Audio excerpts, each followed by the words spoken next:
5 o'clock. Is Lori coming today? I got over. Linda, do you know if Lori's coming today? Yes. Should we wait for more minutes? I'll ask Jim, she might be tired. Okay. So what are we early at? Well, we have a few things that we can get started on anyways. But just let me get, All right, but I'm ready when you guys are.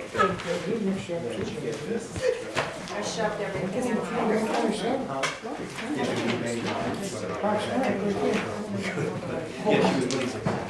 Yes, she is coming, Betty.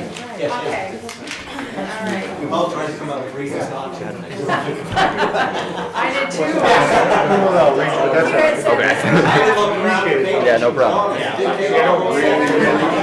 was wondering if everyone was gonna show us the right place. Okay, I'm just looking for my. Okay.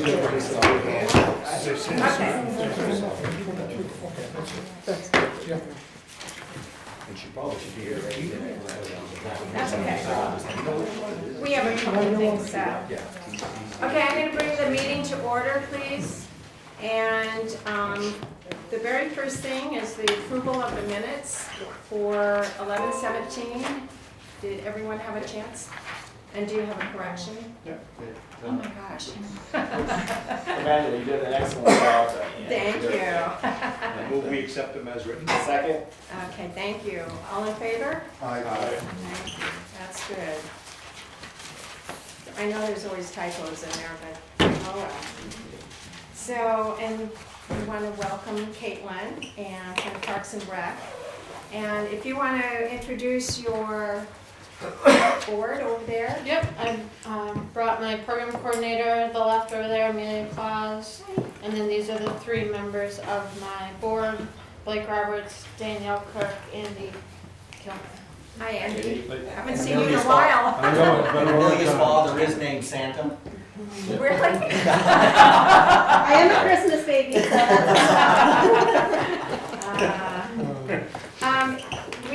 We submitted a couple of questions, but obviously there's information in the detail that tells what line items increased or decreased or whatever way you want to present your information, just go ahead. And if you want someone to accompany, there's plenty of room right there. Okay. So, yeah. So go ahead. I can go by your first question. So temporary and seasonal increase, you had asked to explain what's included in this category and what are the internal, external challenges to staffing for summer programs in the pool, and are you able to hire enough staff?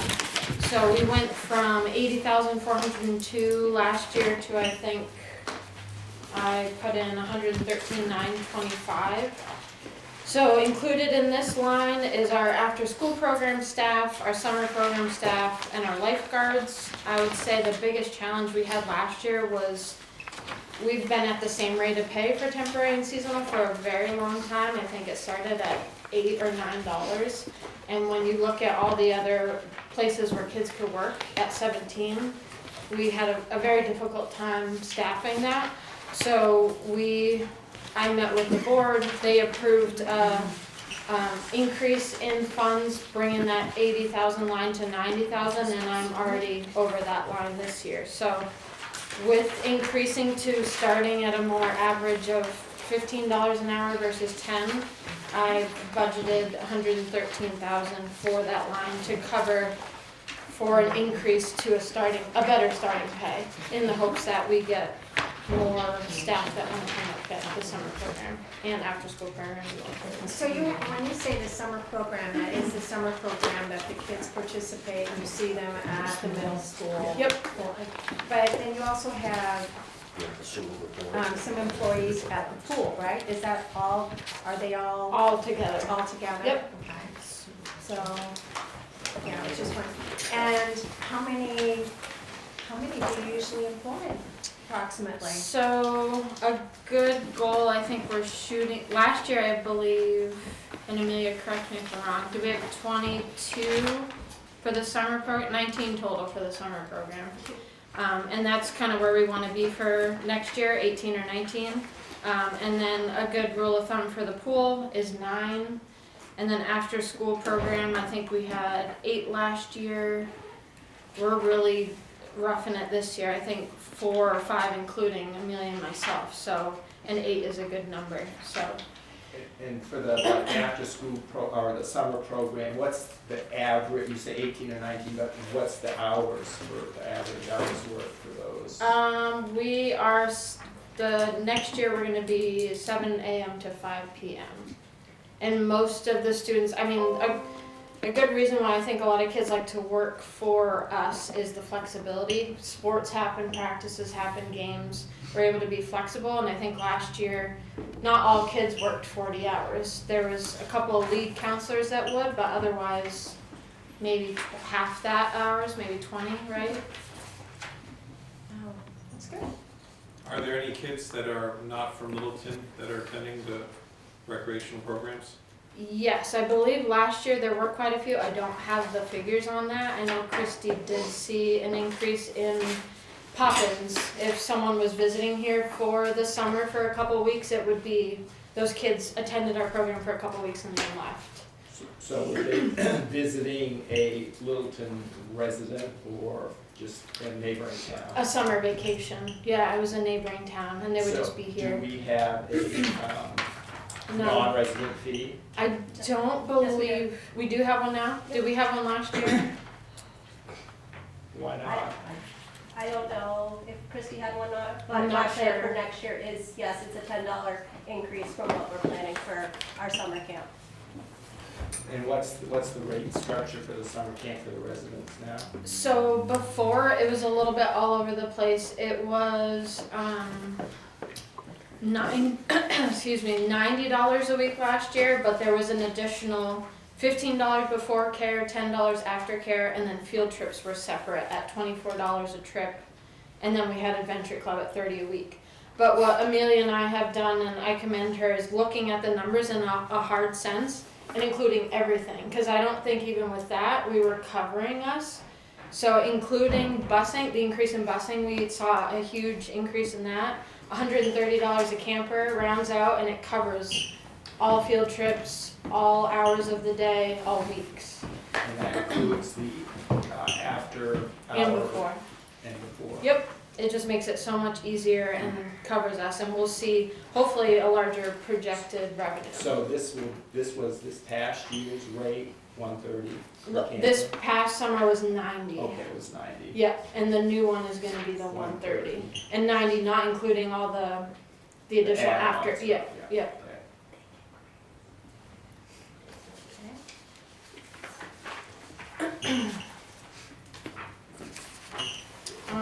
Yeah, and I think you asked a few questions about students enrolled in our programs, fees, and the fee structure. And I kind of addressed the fee structure a bit. I think a big issue that we found was the way that we had registration set up in the past. You could reserve it and you didn't have to pay, and we were really chasing a lot of money down.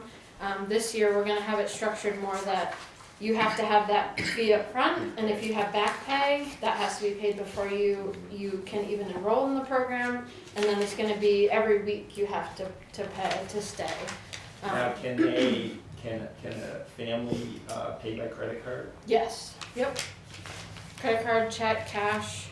And then if we, let's see, my summer last year, looks like we got a little over $80,000, and we'll say 90 because there's field trips added on.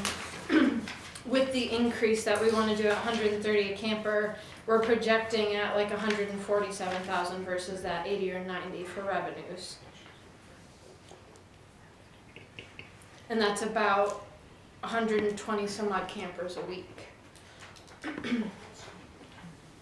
So on the revenue side, that is in the detail? Yep. Okay, so you have $101,000, 827. Okay, so I should probably adjust that one based on the numbers that I just looked at. Yep.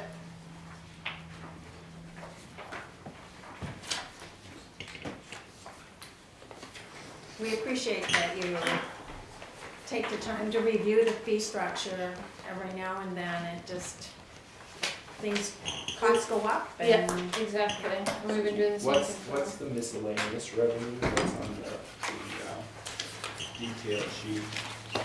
That's dated 11/3. 9-001. I don't know what that one is.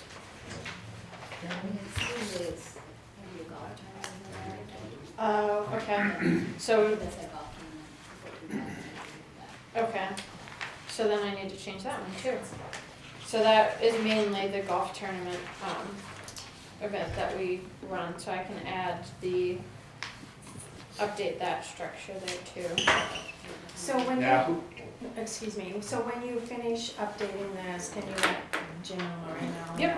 They'll Let us know, please. Yeah, now, like the golf tournament, who, puts that on? Is that the Friends group or? Parks and Rec, Okay, so maybe there's a Friends of Granite Park, correct. so, and maybe it might be a little bit out of, order, but maybe I'd like you to speak to their role, their goals, and what they actually do, and what they have done, and what they plan to do. Is that part of the Parks and Rec? Kind of, it was, No, yeah. No, it's It's not. it's their own 501c3, so Okay. it's their own nonprofit. I have attended meetings and they so were, they don't work with you or collaborate with you or not? they have, like for the pavilion project, we worked Right. together on that. Right. I haven't been a part of it for very long, and I don't know what they've done in the past. It would seem to me, though, just, pointing this out, that if they are a Friends organization, they should be working closely with you, the director, and the Parks Department, much like the library has a Friends of the Littleton Library. Right. And they, from what I've seen and what they've done in the past, they kind of like work hand in glove. Yep. So, and they attend budget meetings, and they do fundraisers, and they're very active in supporting the organization and doing fundraising. Mhm. So I would kind of hope that that's their goal, but you don't seem to be that familiar with what you're saying. I No, think- and it They kind are of an dissolved. independent organization outside of the department. Yeah. Right, but. Just like the Friends of the Library and Friends of Lakeway is the same kind of situation. They are completely independent.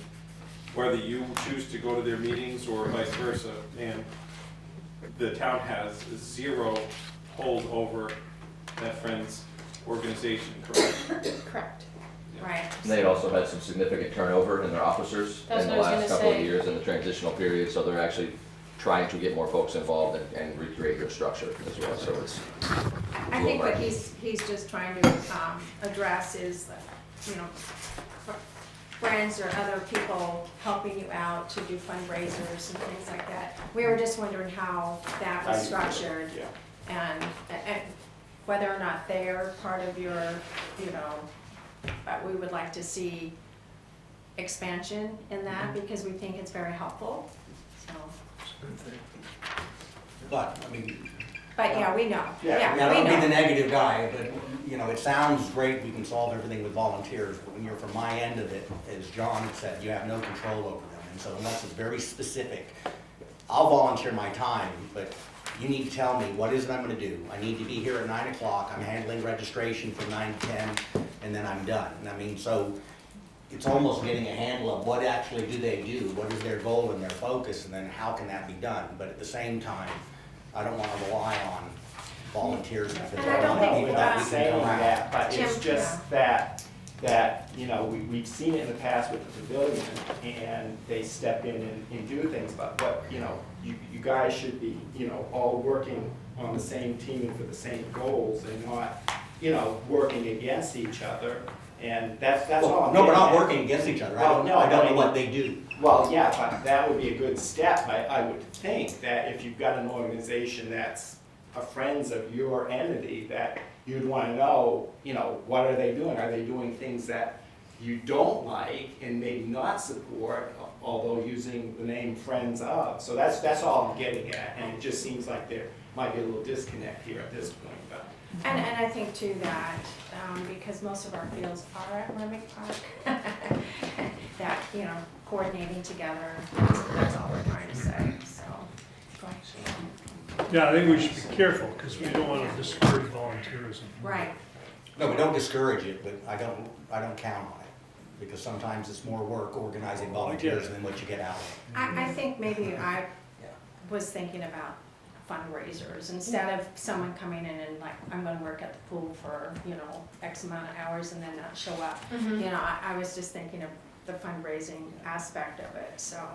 Yeah, if they take on a project of, you know, beautifying something or pavilion or whatever, I mean, that's great, but I agree with what you're saying, just to, you know, kind of add some, you know, finesse on certain things that normally wouldn't be in the budget, so Mhm. to speak. All right, Good. Okay, No, go ahead, go sorry. ahead. I've got a couple questions, but I'll wait. was it regarding what we talked about before? Cause I'll go. Yeah, maybe. Yeah. So, two things, is the 120 kids you get a week, Mhm. how many weeks did you budget that for? It's a 9-week program for 9 the weeks, summer. okay. Yep. And then, is it growing over the, let's say, the last 5 years, or is it?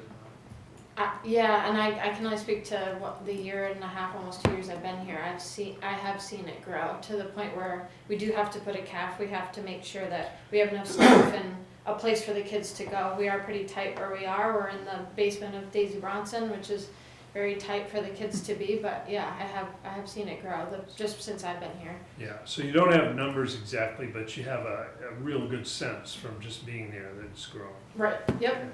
There aren't many places you can get daycare for $130 a week. Well, Yeah, we're pretty reasonable. Even That's- just the tokens of, like, we had a family come from Pennsylvania and he loved our program so much for his granddaughter that he just sent a check in for $500 as a donation. Like, we've gotten a couple from that, from people looking at our program from the outside, that I just love those types of things, because they just, you know, we work so hard for the kids in our program, so, yeah. Next question was status of the pool, condition, any new problems? So I thought we had a great summer this year. I, as well as my new aquatics director, we were trained in lifeguard and swim instructor, and I became a certified pool operator to support us better in the pool. We had over 100 kids enrolled in our all levels of swim lessons. We brought aqua aerobics back. We had a private pool party that rented out the pool for a night, tried to be open on most weekends with our limited staff. It was difficult, but we did our best. We had that new vacuum, which made cleaning easier. I would say the newest problem, or the issue that we're running into now, is a return line crack.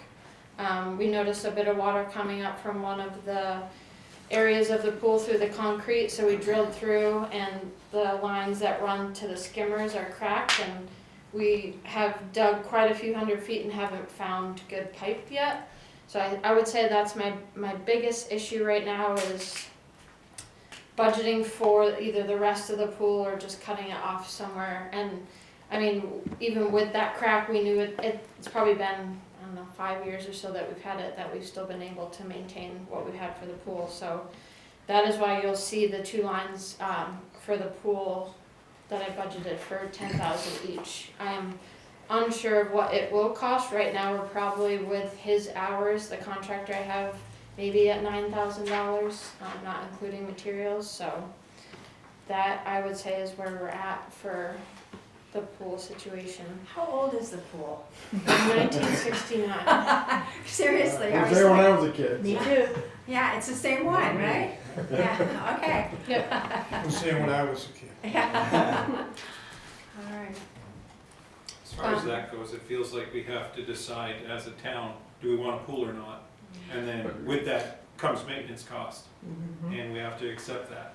Yeah. And we saw there's a greater rise in materials, as everyone know. The chemicals for the pool, I think I spent at $8,000 just in chemicals, just to keep it going, keep it at the levels that we needed to be. So it is a cost, and you know, we can increase the fees for the pool.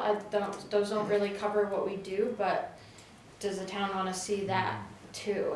Increase in my budget as well as increase in the fees, so. The years before the pool was there, I used to be one of those kids that used to get on a bus and go to Forest Lake for Forest Lake. swimming lessons. It's probably the same Yep, temperature. I did It's, too. the town pool's very There's cold. no pool and it was cold. Andy, did you have something to say? Well, no, I guess he just answered something like that, because I mean, I know the pool, and every town pool does not make money, they probably lose money every year at it. But I think it's very vital that we're teaching young people swimming lessons, but I mean, if there is another option to take them somewhere else, you know, maybe that's to look at it, but I think that we need to, It's a life skill that every Yeah. child We should, do. should have, really. you know, and unfortunately, right now, I don't think any town's making money off their pool unless you got an indoor pool where you're using it a lot more, I, but. You know, Lindenville's got a pretty good pool. It might be worth talking to those people. And they've got a pretty good system there. Outdoor pool? Yep. Hmm. Maybe I can get your name. Yeah, let me see how old it is. So wasn't there a warrant article last year, number 27 for $200,000, and with another $200,000 coming from the state to rebuild that pool? So was it 200? So what I was That's what it told says. is the way it was worded was, it was to be put towards seed money towards a grant to then increase or double. I think Chris's plans, my predecessor, was to double every year. But then I'm looking at how much it costs for a new pool, and the facility that the plan was, is it could be a couple million, 2.5. I mean, the pool itself, it would But take they had a grant years. for 200,000, right? But that was seed money to go towards getting a grant for a new pool. So we didn't. You won't get a pool We for didn't receive the 200,000 or bill. 400,000. Yeah, I think the way it was worded, So it's two, for every dollar that we put in, $2 is supposed to come from a grant. But they couldn't get the grant. That was money the town could, authorize to use. If we could get the grant, then we'd have 400,000, but. So that there was 200,000 was never a never grant. spent? It's just authorized, it's not been spent. Right. It's Okay. just sitting on the books. so it was taxed, I mean, The money's been raised and it's No, sitting in No, escrow. no, Okay. no. Okay, sorry, Lori. Authorization to borrow, isn't that what it says? Authorization to borrow. Okay, that's different. Nobody's been taxed. Non-lapsing appropriation per RSA At the beginning 32.7. of the article, though, what does it say? To see if the town, Appropriate a sum of 200,000 Appropriate. for design and construction of a new town pool. right, and keep going, I think it says. Authorization for selectmen to apply for, accept, extend grants, other sources available for such purposes. Fund raised by this appropriation shall be expended to match minimum $2 for one, right? Other funding sources every dollar. Only if matched. Yeah, this is a non-lapsing appropriation per RSA 32.7, Article 5, until December 31st, 2026. So does it even say borrowing? Estimated tax impact, 0.267 per thousand, Okay. 27 cents a thousand, so they tax the people for that, No, right? they did not, they will though, if It they got goes- the grant, then it would be a taxable item. You can, yeah, it looks like you can act on this up until 2026. Yeah. Right, And I have been, sorry. I currently have a grant open with Land and Water Conservation. That's who I'd want to go through with NCIC to go through this. I've been working with them on that to see if this is something that we can go to, but haven't made that much headway. But yeah, so that is still out there. Going back to what you just said, so it hasn't been, the people, the citizens, the taxpayers have not been taxed on this yet, correct? So let's just say 6 years down the road, or whatever. 2026 it is. 2026, then we will also have that 200,000 possibly if we get the grant. So we're gonna be, I mean, it's kind of like, I'm wondering why we don't just take care of it, or is it because we have to get the grant monies first? And we could put an article on to rescind the vote, Well, I don't wanna rescind the vote, but I mean, I'm just saying, let's put it in the coffers and have it ready to. Well, it's a time bomb, right? Yeah, and But it's- that's what I'm it can saying, come it's up a at any time. time. But, between but now the and warrant 2026. article is contingent on receiving the grant. Correct. Okay, and that's what I was just asking, Therefore, yeah. we cannot tax it, we cannot appropriate that in the tax rate until we receive the grant. Okay. Once the grant's received, then we can tax the taxpayers. So it is a ticking time bomb then, yeah, but, I mean, it's Yeah. well worth it, and, I mean, I'm not But they saying it voted isn't for well it. worth it. Yeah, It's a time bomb the townspeople voted for. they, I already. know, but I think most people thought it was already taxed and raised and appropriated and Most waiting Most in people, escrow. most people that I talk to think that 200,000 can buy everything that we need for a commercial. No. They're like, did we pass it? And I said, that's not exactly what it says, but yeah. Okay. Is the pool in peril for this coming summer, or do we have a high confidence level that it will function? I have a high confidence level. Okay. I mean, last year I had a high confidence level and we did it. And even with now seeing this broken return line, we still were able to run on what we had. Even if we have to patch what we have and throw dirt on it and cover it, I still have a high confidence level. We don't wanna have happen where 3 years ago, where we were halfway through the summer. I know. And last year we were only closed for, I think, 2.5 days or 3 days. So I thought that was a pretty good summer. Yeah, that's pretty But, good summer. yeah. Well, to this point of a ticking time bomb, though, the reality is the pool, can only patch it so many times, so the reality is, like, to your point, the town is gonna have to decide, do we want a public pool or do we not? Because in a term of 4 to 5 years, it's gonna be decision-making time, or we're gonna run into exactly what you're fearing. Well, I've said this before, the risk of being repetitive, I'll say it again. I mean, the Parks Department has done more with less in this town than any other department We're for very years scrappy. and years. Mm-hmm. And it is time that we step up to the plate and make a commitment to that pool, to the kids. So, I mean, we need, you know, I guess I'm saying, don't be afraid to ask, because, you know, you'll get pushed to the back pretty easily. And I think most people in this town recognize the fine job that you do on relatively short dollars, so I would not be bashful, but we do need to have a plan. Yep. And last year's a good example on the gazebo, or the replacement for the gazebo. You know, there was a lot of misinformation out there that actually did not get supported, I think, by either the budget committee or the selectmen, really for lack of information and lack of clarity.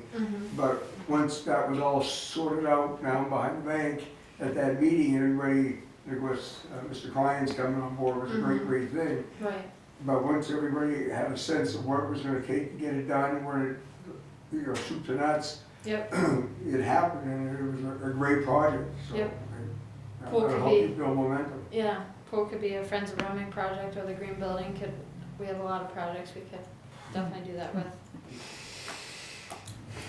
All right, so then, I mean, I don't know if you want to address any of your other operating budget issues before we get into the capital items that we were just talking about. So, I know, I have a lot.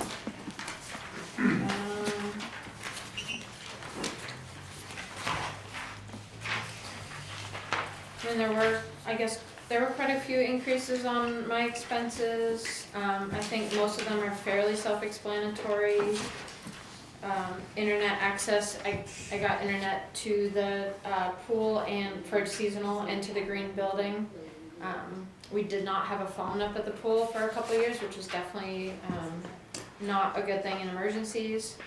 The internet I got mainly so I could plan to get cameras because of the issues that we've had around the parks. You know, increased inflation, electricity, heating, fuel, gas, oil, everything just went up. Building maintenance, all these materials went up. Just going around to all the fields last summer, checking out bleachers, checking out dugouts, seeing which things need to be updated. A lot of stuff had just not been touched and we just didn't have a maintenance schedule for it. Pool operating supplies and equipment maintenance I talked about.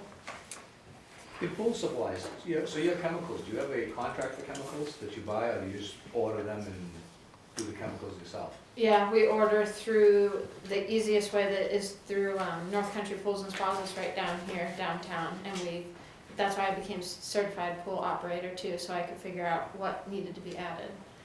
Yep. So is it an automatic dispensing, or you have to actually No, have to put the chemicals manual. in yourself? That would be where all the money comes in. They have these things in the pool house too that I wouldn't even need to go up there. It would register what pH was low, boop, it would drop sodium bicarb, whatever. So I just worked, why I asked that, because I just had, I worked at the Hampton Inn as the chief engineer there for a bit. And they have, Ecolab has an automatic system that they actually put the chemical pucks in, and then they have a second one of the muriatic acid that'll do the mix, but you still have to do your chemicals and make adjustments depending on how many people are in the pool Right. and everything else. I And mean, there's quite a bit to it. Right, But yeah, at least for that, for the chlorine and for the muriatic acid, for the acid in the base, it'll do an automatic. I don't know Yeah. how much it costs, but it's pretty, I would it's love pretty that. slick. Yeah, everything was by hand and the Ecolab dip did it, test. and they're and- local, Okay. local that does that. Yeah. Ecolab is the name of them.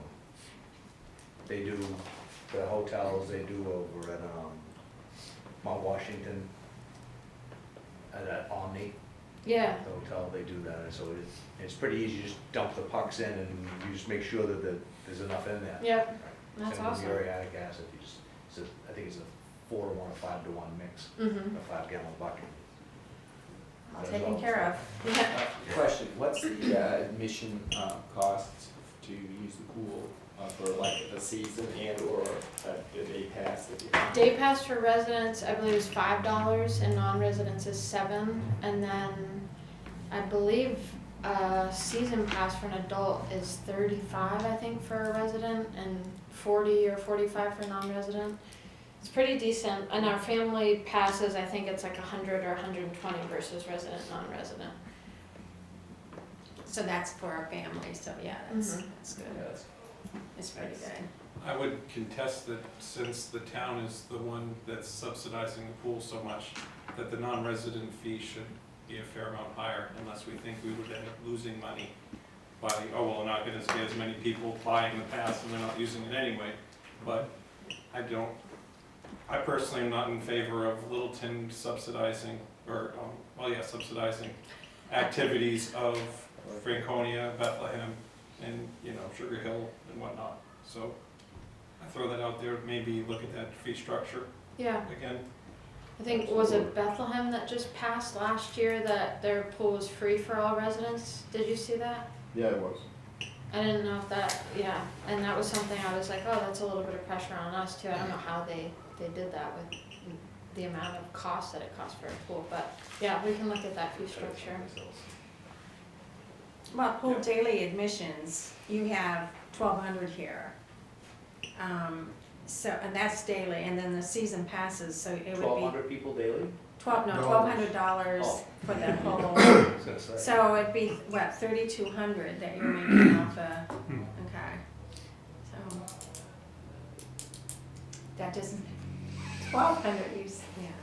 So, Yeah, our summer program, I think, supports the pool 90% versus the rest of the community, to be honest. And because kids that go to summer don't have to pay to use the pool, they pay for swim lessons at a discounted rate, but they're a big proportion of supporting our pool for the summer.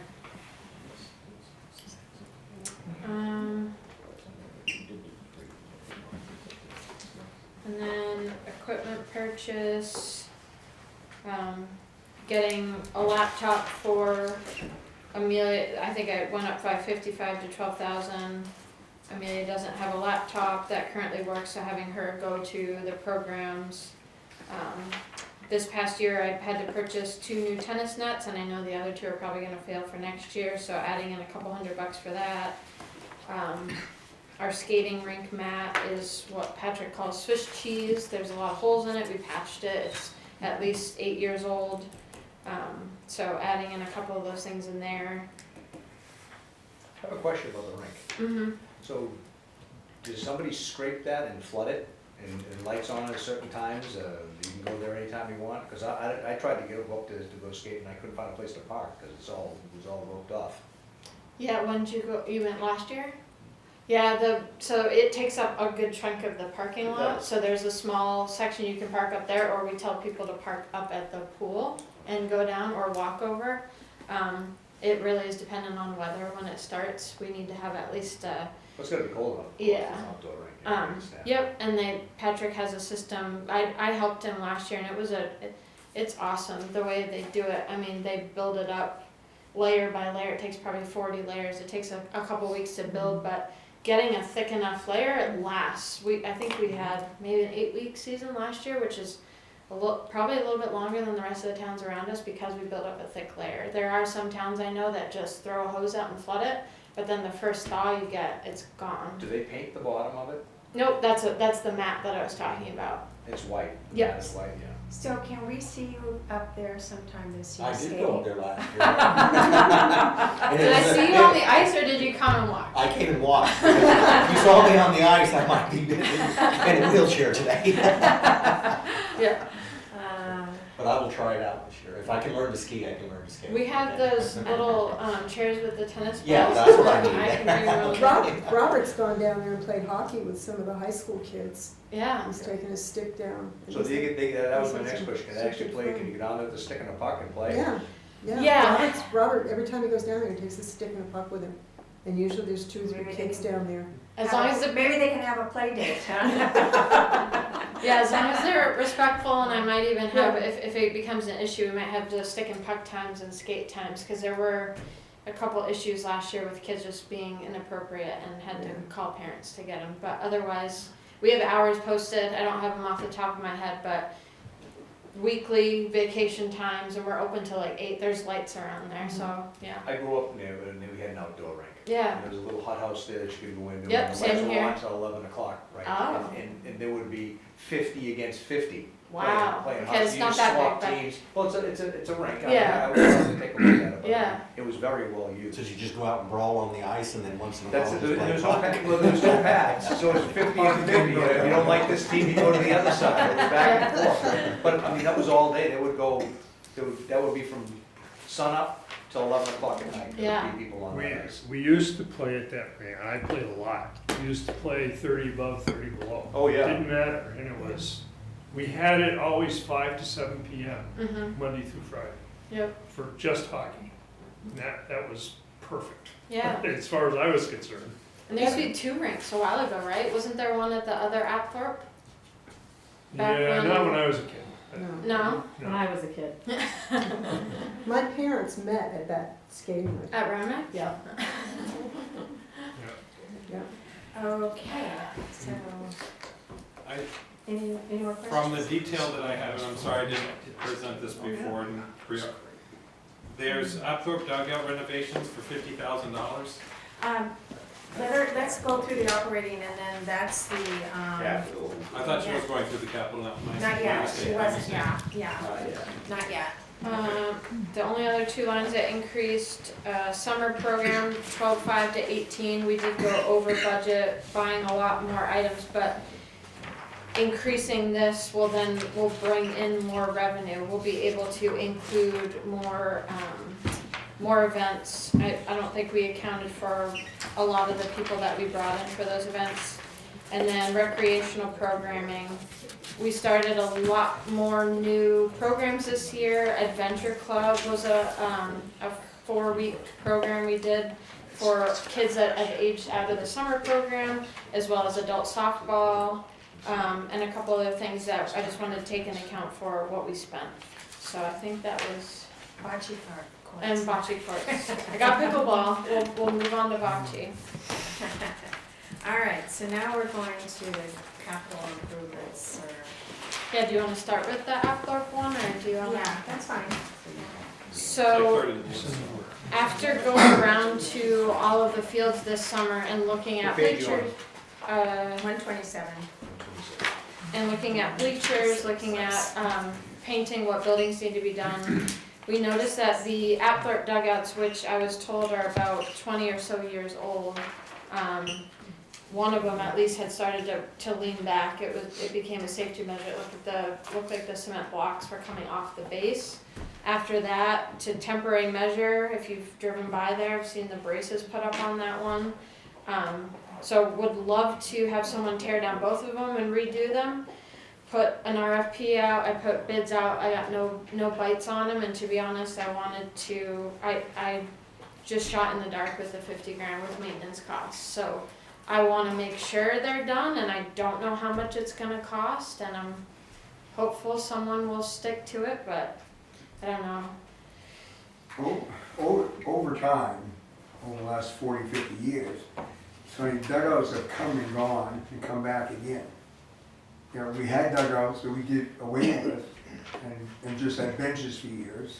And now we've got dugouts. What's the theory behind that? Well, because now you play in the rain too, where back then they were gonna play in you're gonna play in the rain in the spring, you need something to cover the kids. So you gotta have a dugout. But what's wrong with those dugouts is the concrete. Whoever made those dugouts never filled it. So over time, water's gotten in the cracks and those bricks are moving now. They're not filled, it's just all air in there. So it wasn't done properly. But, You're talking about the cement block wall. yes, Yeah, that's you what can- she's talking You about, can was kick them falling out, over. yeah. Specifically at Thorpe where the street's right there. I've seen It's like one of those things So- where it's a, definitely one of the. I mean, Is that- do we is that want where the- something is that as where the two- extravagant? No. Is that where the $2 million comes in for the AstroTurf, so you can play in the rain? Oh, I don't need the asphalt. Okay, well, anyway. I'm not a fan of AstroTurf, Obviously, but- it's rained for the last 40 or 50 years, but I'm just saying, I remember. No, I mean, We had dugouts, they did away with them because they had various issues, and but kids nowadays are a lot softer than we were when we were growing up. Well, it also We would falls, play in the rain. it We'd also play falls outside suit period. with New Hampshire and Scholastic Athletic Association. You have to follow their guidelines and their rules. And their rules say, like, if there's thunder and there's lightning, you have to provide that protection for the students and the athletes. And if you don't have a place for them to go, if the bus isn't there at that location at that time, and you don't have a place for them to go, you have to have those dugouts there for them to have shelter. And if it's not, where do you put them? You can't fit them in the snack shack. You know, you've got 2 teams of 20, you can't fit them in the snack shack. So those that's dugouts the are really protocol, where, is right, to go into the Yes. dugout Yes, during the lightning storm. correct, yes. yeah, They have to go in for at least a half Leave the hour. bats outdoors. pretty much, yeah. Okay. I would, I mean, some may not, but Hands off. I would, yes, But that's the answer. yeah. Okay. All right, go ahead. Okay. Does that kind of answer what you have, or? It seemed high, the number seemed high, but since we haven't gotten any bites on the request for price. It could then- be lower, yeah, or maybe someone could sweep in and say they will donate too. Is there any cooperation that can be done with the school and trades? That's to do another something question like you that? asked. That was down on the bottom of the list. Because does the school use Aptor? Do they? Mhm. Okay. Girls softball. And Littleton youth soccer, but that's separate. Do you want to get into that question, or do you Yeah, want? just, yeah. It was, asked. I mean, I think we talked about this last year too. We currently have an MOU with the school that states that we use their facilities, they use our facilities, and there's no money that's exchanged hands. This was signed by my predecessor. I've talked excessively, and the board knows that we want to revisit this MOU. It doesn't seem to satisfy our side, because it comes down to the school then, because of NHIA, their schedules come first, and our programming seems to come a little bit second, and now I'm dealing with it with basketball and gym time, so. Yeah, that's kind of where we're at, other than revisiting with the school on the MOU and figuring a better situation I mean, out. this might be also another good time to bring up the facility in the summer, where you're being asked to locate our summer program for the summer. It's not really feasible for any students to be located in that facility. Mhm. I mean, And Daisy Bronson, St. Rose. yes. So, who negotiated the MOU? This was, in 2017, it was Chris and the school. So it's been 5 years. And there was, the problem with this MOU too is legal never looked at, there's no date, there's no end clause, there's nothing on it, which is why when we do it, I wanna put all of these things in place, I wanna send it to the right people. It seemed a little bit, we were cornered into something and it was signed, and that's what they've been. Yeah, that was a bad time. Remember me just pay the $6,000? Yeah. Because they didn't pay the school, like, or the school didn't pay you guys. Correct, yep. So, so yeah, that's definitely, so to the trustees, when would you like, I mean, I'm assuming you would be directing Caitlin to do this, so do you have any plans for that? We're scheduling a meeting with the school to go over the MOU. We tried to set something up for the summer, but everybody was on vacation, and that wasn't feasible. So, then it's a busy time, so we're still trying to set something up. Well, to be honest, we had just hired Caitlin and we were completely redoing our structure as an organization as well. So before we went to an MOU with the paper that we didn't feel good about, we were finalizing. So we've just done that in the last couple of months. And now we've gone through, several copies and reiterations to ironclad that out. So now that we can actually go to the school with some documentation behind us to back up what we're gonna discuss. In regards to rentals of facilities and fee structures and how reciprocity works. I recognize that there's a matter of responsibility here, of, you know, you're responsible for your programs and you want a spot to do them, and the school has their sports that they're sponsoring and whatnot. To me, as a town citizen, I'm essentially, we're arguing over, we're discussing moving money from this hand to this hand of the same people. Correct. So it's, while I recognize the problem that you have with, we're trying to do our program here and you're using our facilities and now we're getting second option on your facilities, and so that imbalance there. But you're taking second to the same people that you're trying to serve. Yeah, So- in the Or long meeting run, it. that's why we really need a rec center in this town. That's just something that needs to happen eventually. So that we're not relying on them. The fields can be shared. I mean, absolutely, we're here to serve the kids in this town, in my opinion. And they need to come first, and that includes the school, as well as her programs.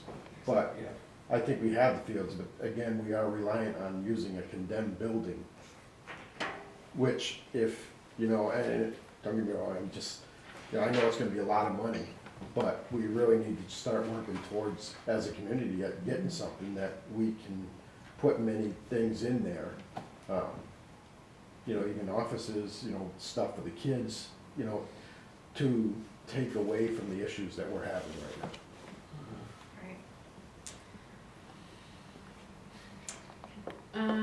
Yeah, so starting with a new tractor. So I think last year I'd put on a tractor to replace our old one, our 3720, which is a 2012. So since then, that and our other tractor, 2017, have been causing a lot of issues.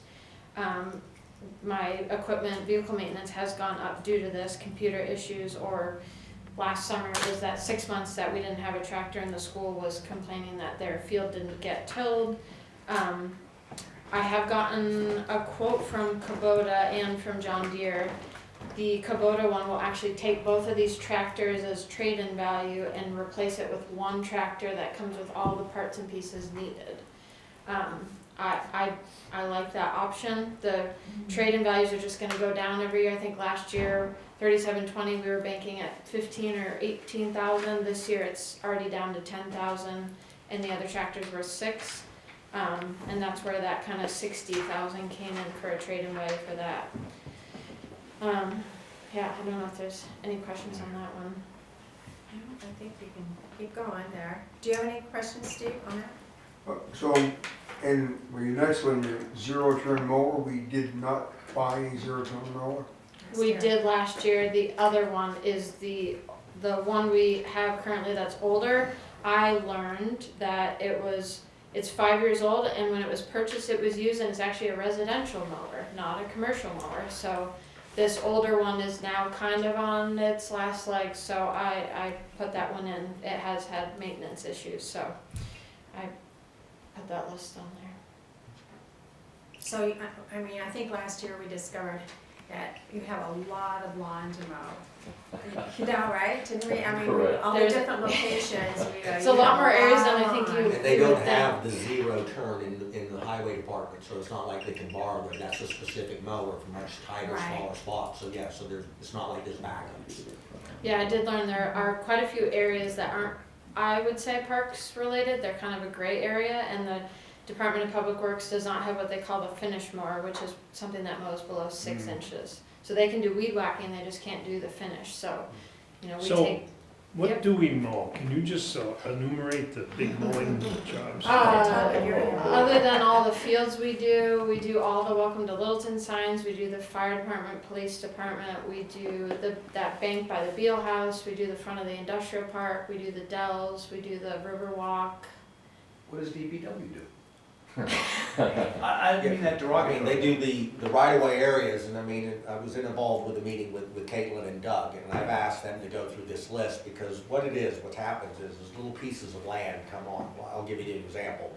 When that Amanusic Street was done, the little park that went behind the bank. Well, nobody plans for that. Then all of a sudden, maintenance-wise, it gets thrown on them. So every little piece that comes on, it just kind of got dumped on Parks and Rec. And so I'm asking them to go through this list, because there's some property that's what you call gray area.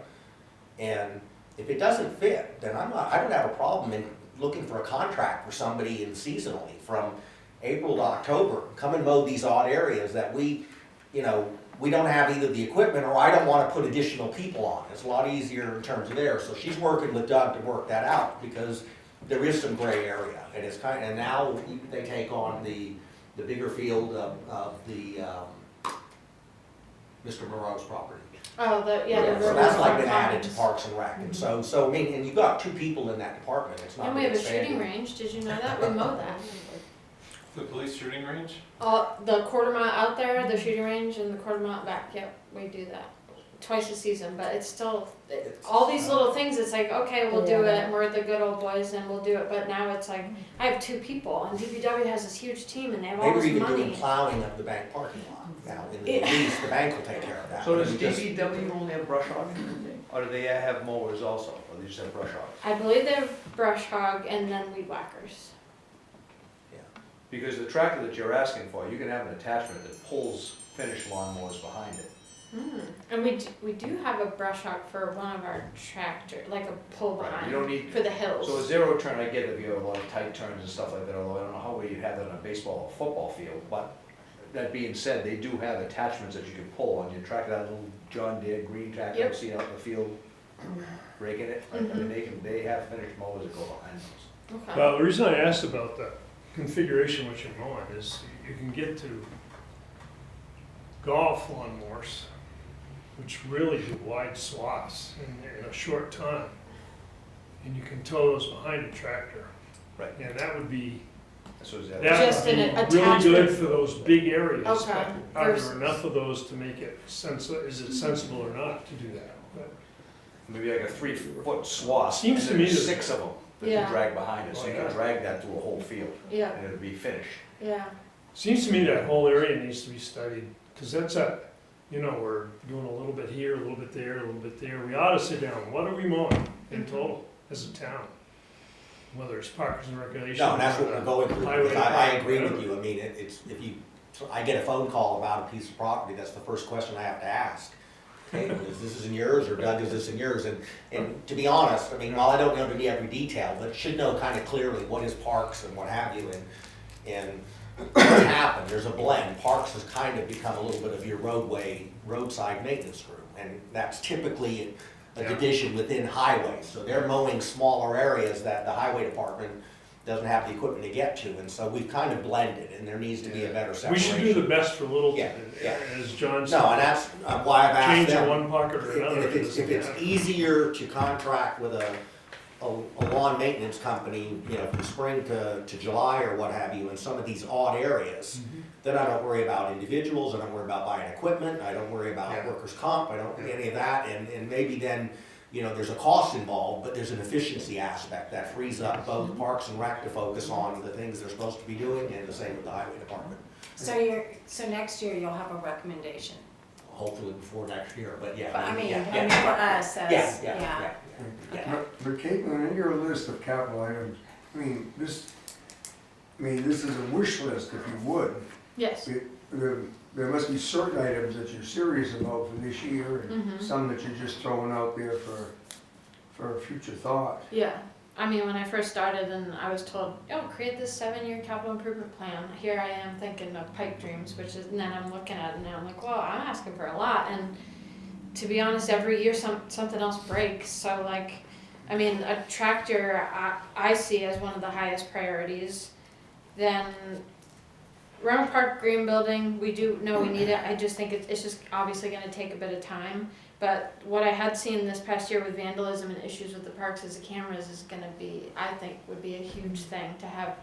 And the dugout. So if we go down the list, your the first 4 that you have listed are really high priority? yeah, I think so. Yes. New tractor, commercial tractor, yes, yep.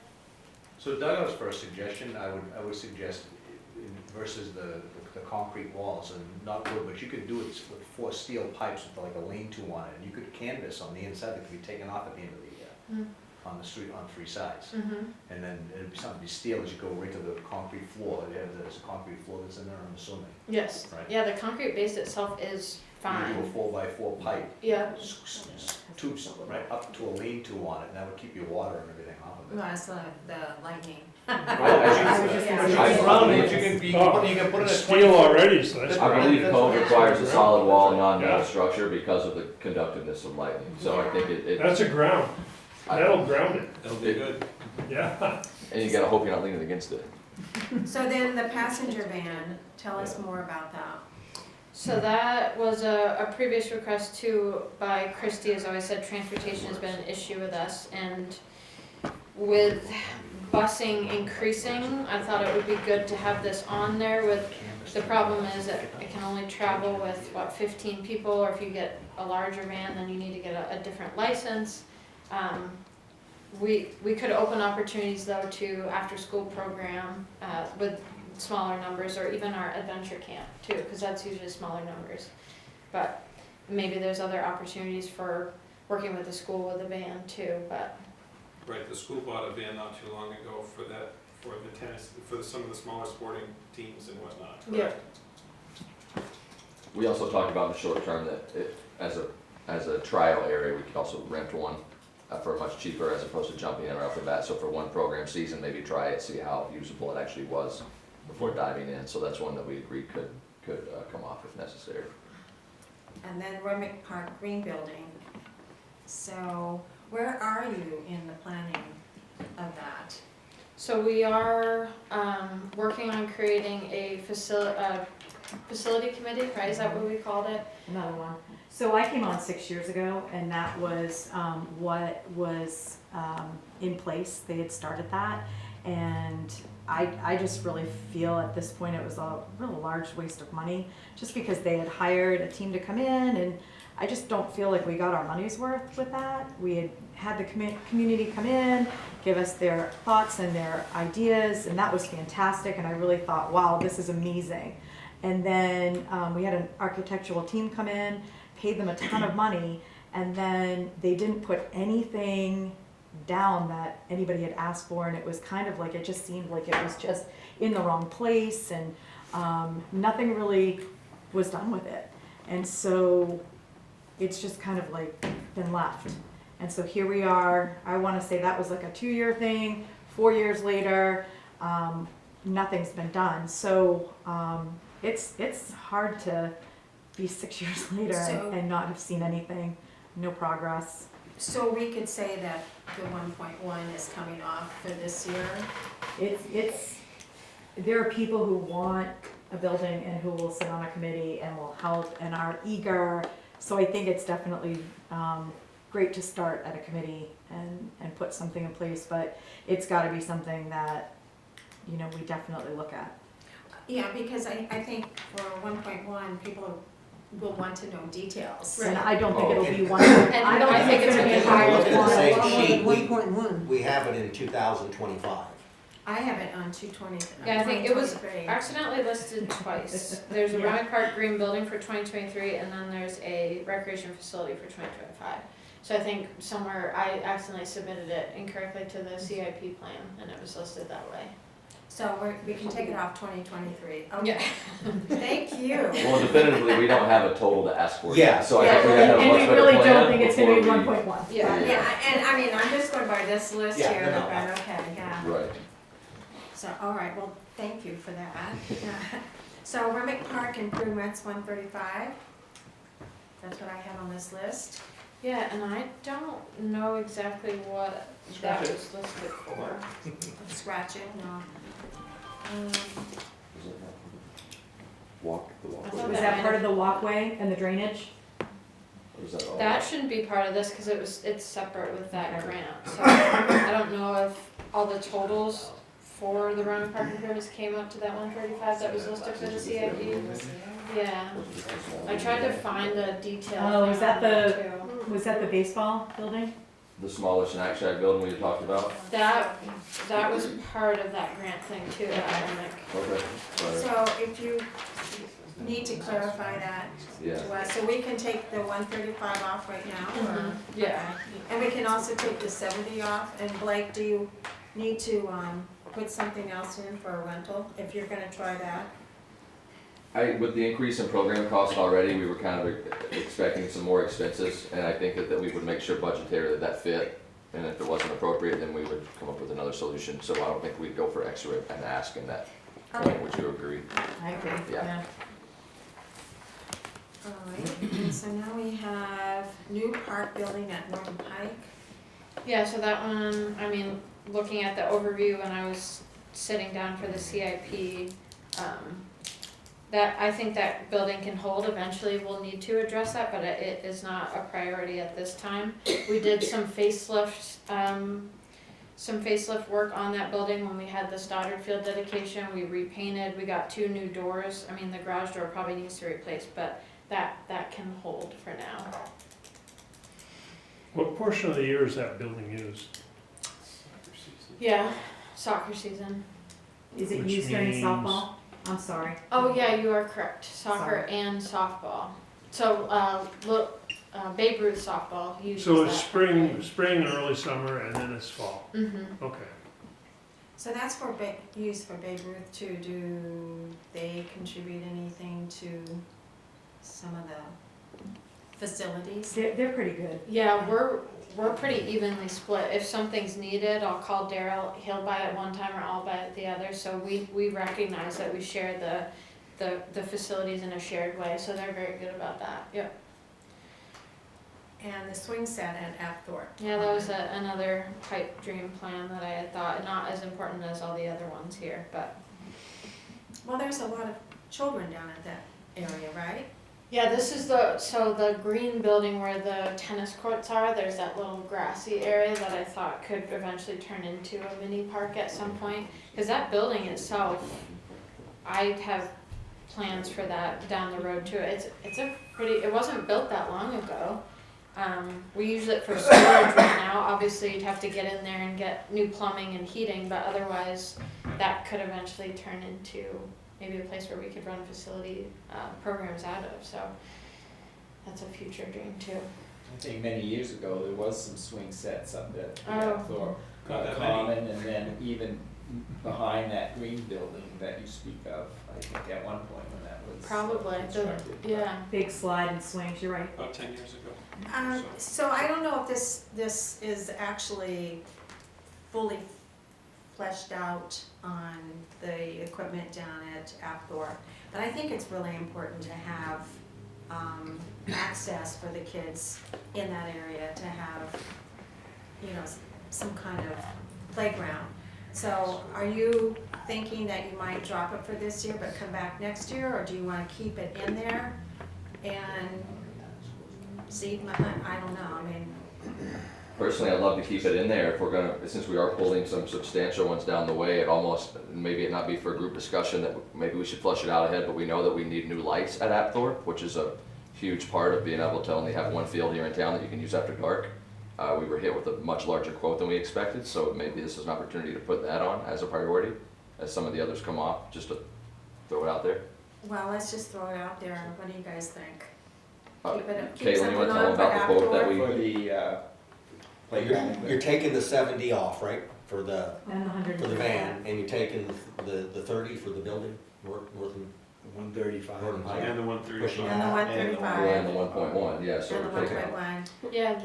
Yeah, recently this past soccer season, 3 or 4 of the Apthorpe lights went out, so I reached out to J.A. Corey, because I guess in 1980 something, they're the ones that originally put them in. And we have 34 lights over there, and he said, well, you should probably switch to LED, you have a 70% cost savings, yeah.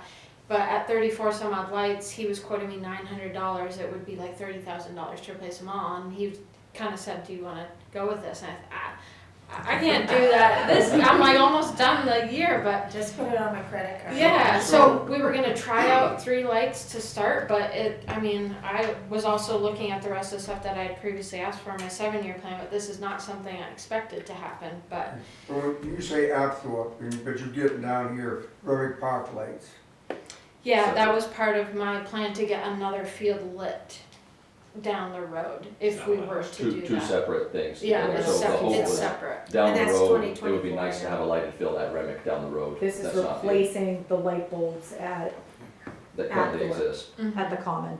So at Apthorpe, there's 34 lights Yeah, that would 30. need to be changed over to LED. And I could just replace the 3 or 4 that have broken fixtures with. So are they bulbs that are out, or are they from It's kids the throwing rocks at them? fixtures. I mean, they're 20 some odd years old and we hadn't replaced Because they that. can cage them, you can cage Yeah. them, right? Yeah, I doubt it's Yeah. balls. They're pretty high up. I doubt anything could reach it. I think it's over time. Because they said the fixtures themselves are broken. It's not just changing a bulb out. Well, then the worry is that you have, like Caitlin actually verbatim mentioned, that you have 3 that look like the sun, and then you have these other ones that are Yeah, that's struggling what on their last that's light. what So I'm is it, afraid do you kind of You should standardize make money on for that. and get new lights? I would say, and- Yeah. I don't know, what do you guys With, think? with what's been cut off, I would be for leaving money on to relight that. Well, what are you suggesting though, 10,000 or 30,000? Yeah. 30,000 was the quote I got. For I all think we go for 30. Yeah, I would for 34, for 30,000. What do you guys think? Put it on there until How 35. are these run every night of the year or 35. not? These are No. Yeah, these are times? only run mainly for Littleton youth soccer or for Littleton flag football this year, and we do have if you're using a lit field, you have a fee that There's we an charge. upcharge Right. if you'd like to have lights. Yeah. So these fees, these incentives, these energy credit incentives, they work over a couple of years if you're using them all the time, is what I'm getting at. Okay. Is it really worth it to buy those or not? And so it might be, but somebody should do the math on that because, But this item isn't even on the list right No. now. Okay, so we're talking about adding. Well, we had 30,000 allocated for the new park building at Norton Pike. We could just substitute the purpose. Okay, on that's what that I just wanted to possibly. get, Yes. yeah, because I'm looking at my list and I was like, oh gosh, Not where are on the that. lights? And I didn't see Right. that. Do you so- guys wanna talk about it and bring it back to us? Well, we can, We have to. I mean, I don't know if you need to. it's their talk call, to I them. mean, it's their call, I'm not And stepping we on do theirs. have, we have adult softball that plays at Yeah, night that uses lights. I mean, we use it spring, summer, all I'm, fall. And again, it's our So only all I'm lighted saying field. is, I'm not saying don't get lights, I'm just saying which lights to get. Because those credits go against, and it usually takes 2 years to pay them Mhm. back if you're using them every night of the year. I I would know think from the only industry that's the time would be case. winter. We don't use them during the winter. Yeah, and Like- so then the cost, it would take 4 years to get it back. Then revise this. So you gotta Would think you about please? that. Yeah. That's So, all I'm saying. It's some of them are only lit field in town, it's the only one in the North Country. It's the only place to play after dark. Right, anyway. and we use it every, I mean, it's It's been used a almost every huge- night. all right, let's, bring it, so, 35,000, what do you think? 35? What's Do your 35 to cover the Yeah. change in Yeah. the quote from now till We'd then. appreciate that. Yes. And that would be a separate warrant article, it's not part of the operating budget, is that correct? We're gonna substitute the new park building at North. So it North would Pike, be a right? separate warrant article for this, and the voters would have an opportunity to vote it up or down. Okay. So, If this warrant article fails, what would you do with the 3 broken lights I would probably replace them with out of your budget? LED. Are all of these capital items, all one by one, will they all be warrant items? I'm sorry, I'm just making sure I understand the process. So, anything over 10,000 on this capital okay. list is a warrant. Okay. Would be a warrant. Yeah. thank you. Yeah, so I'd probably just replace those. And he came back to me with, well, I have these lights that are actually $300, so maybe we could try these out. So that was a lot cheaper, and maybe this is a test run to see what they look like. I am afraid they will be the 3 brightest lights on the field, but maybe that's the time to try it. Otherwise, yeah, that would be my backup. alright, so we made it through the capital items, right? Yeah. Question on the Sure. tractors. So the 60,000 will be your final purchase price, turning in the other 2 tractors And all their attachments. and all the attachments and buying them. Correct. Yep, all the pusher, the bucket, the snow blower would all go with the 2 tractors, and we'd get all of that back with 1 tractor.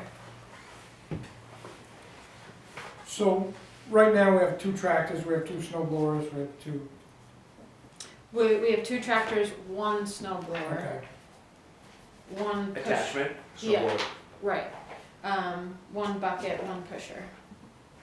Because the 3720, the larger tractor, is what is mainly used for the plowing.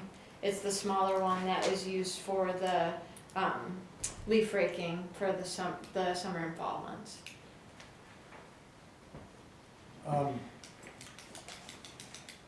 Those tractors are, you say they're old, but they're really not that old, because industrial tractors last a long time. Do you have any idea of the hour meters on them, what they're reading?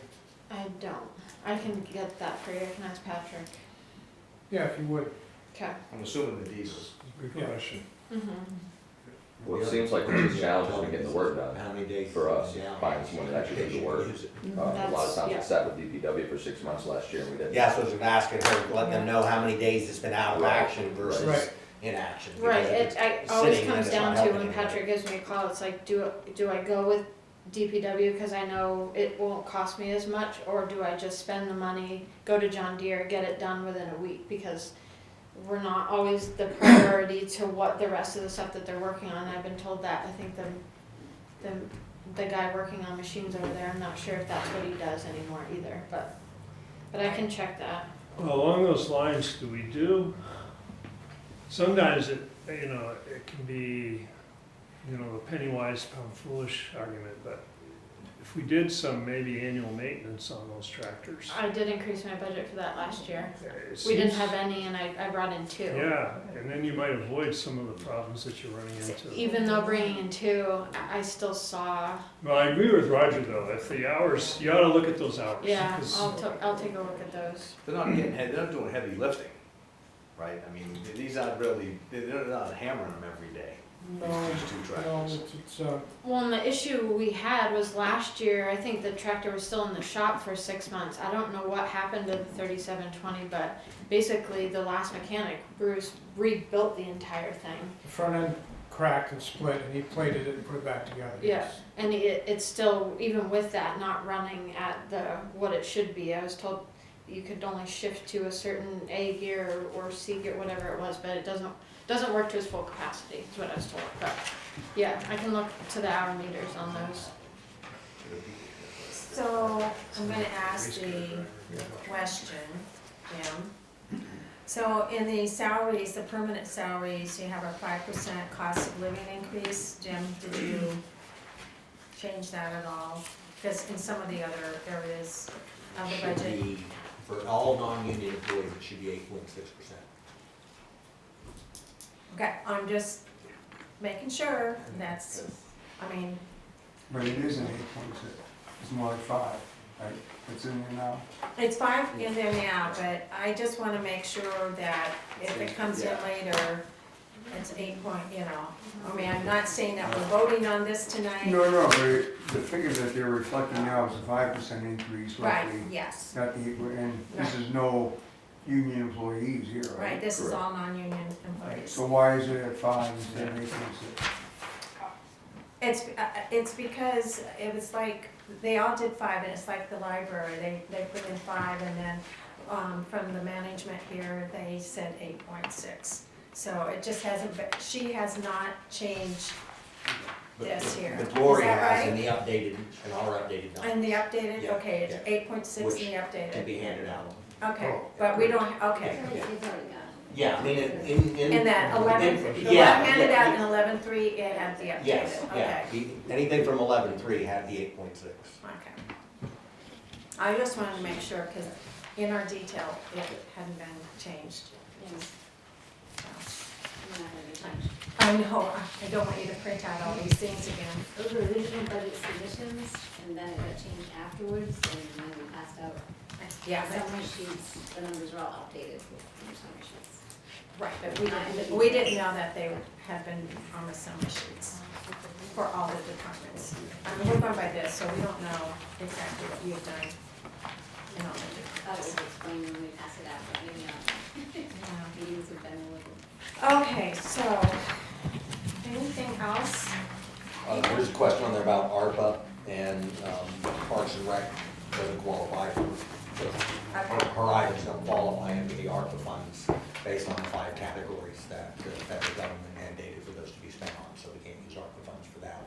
There was previous funds a year or two ago, they weren't called ARPA because there were different federal stimulus as they came out, and one of those did allow a community to offset lost revenue, but when we looked at it, it wasn't revenue for a particular department, it had to be the overall town, and the town didn't have a loss of revenue, so we ended up being able to use that, but those what I'll call COVID relief funds, so that came into there, but ARPA that we got last year and ARPA we got this year can't be used for Parks Can't be and Rec. used for it, okay. Okay. All right. Would you like to add anything else back there? No? We're good. I think we're good. Thank you for your time. We are great. Thank you. Yeah. Thank you. Thank you. Thank you, Caitlin. Appreciate it. Thank you Yeah, for, thank you know. you. Just Can work we on those like parts some reports. Because I have heard Got that it. there's a deeded restriction on no lights in front. That'll be something that we follow up We before want we that. bring me. I know, I can't have lots of believe very it. involved recently with a lot of bylaw stuff, so it'll be a So question much that we have. stuff. I'm just, Oh, you're doing a I've great heard job. I had heard that they can dissolve things. Yeah. But I don't know if that's Well, like you said, if it was only a certain So I'll restriction, update then my it would be. list. Hey, right. I got a And so question, he it's said, a like, question, people I just got a around question now regarding ask ARPA for, funds, maybe you could. So ARPA funds can be because used at for that point, DPW? it was landowners that had said no. Gotcha. I don't know if that's. Under a fine line under public Great. safety, Only, that's why we were able to use. but not for equipment. Well, we were able to use 50,000 out of ARPA. We told you at one of the last meetings, there was like 150 we got from the state as a one-time payment from the gas tax out of some special bill that went on. And we were able to take out of our 307,000 of ARPA, 50,000 to go with that to buy the truck for the 185. Okay, so 195. ARPA can be used for DPW under certain situations. Yeah, Okay, so yeah. something different, well, let's Yeah. forget ARPA. Yeah, Thank yeah, you. yeah. Thanks for coming. Appreciate Yeah, that. secondary. And I'll be at your meeting, right? Katie, thanks for your earnest efforts. Thank you, I appreciate I it. have a secondary question. Yeah. Can you transfer vehicles between departments? They do. Sometimes, like for example, an older police cruiser got transferred to the fire department and used like as an admin vehicle and things like that. So and trucks have gone from maybe DPW to parks or something About like that. tractors? Huh? Just a thought. Tractors Understand. could, but DPW doesn't have a tractor to give away No, no, no. like these folks need for Right. this one. And that's why I started with the ARPA question. Okay, okay. So, I'd like to see the figures on how much they're giving the trade-in on these tractors towards the purchase. She said that, she said that she had one for 10 and one for 12, which is not much. No. So, I mean, you're not gonna get it, just like trading in a car, you're not gonna get it, if you sold it Thanks. outright, you may get Yeah. twice that. Thank you. Bye, thank you. All right, so the next thing is, we had a few follow-up questions on the Opera House, and it shouldn't take too long here. Geez, did I forget to put on the update on, oh, the town office update is actually next, sorry. I'm ahead of myself. So, not to be too much on the town facility where we're gonna put the office, what's happening next year? That's all I wanna know, what's happening next year? The intent right now is there is a warrant article that will go in March that kind of says, should we have a permanent town hall versus continuing to rent? There's no dollar price or anything to it, so that's the first field to get from the public. Because if that comes back, yes, we should look at a permanent site, then we're gonna have to go through the work, just like the school's doing, to get prices, location, whatever, and then bring a price back to the public. Because I have a feeling sometimes you vote for something when there's not a price tag to it. And then all of a sudden, when there's a $5 or $6 million price tag, it doesn't sound as fancy. Short and long term, they're gonna be at the bank for at least 4 to 5 years. There's nowhere else to go. Even though our lease is up in June, I mean, the bank's already indicated there's not gonna be a problem in extending that. We'll probably not do a 1-year lease, we'll have a little bit better terms. There's been some change at the bank, so the relationship has improved. And and I don't mean that That helps, I don't mean yeah. locally in the sense of just somebody we were dealing with out of Concord. And, for example, we're moving the week of the 19th. The town hall is moving up to the 3rd floor, and the town clerk is going to the 1st floor where the bank is now, the little part back at the window. So we will be on the 3rd floor and the 1st floor through April. And then we'll move back down to the 2nd floor.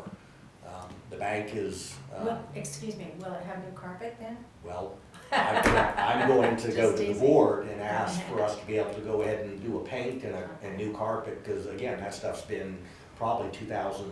And that's on our bill. Yeah, yeah, well, and even the move is right now. Yeah. I'm letting the bank know that I'm gonna be giving them copies of our invoices, because I've had to hire a moving company. I've got to have our IT company come in and do some additional wiring and switches and whatever it is, so we've got our phones and what have you.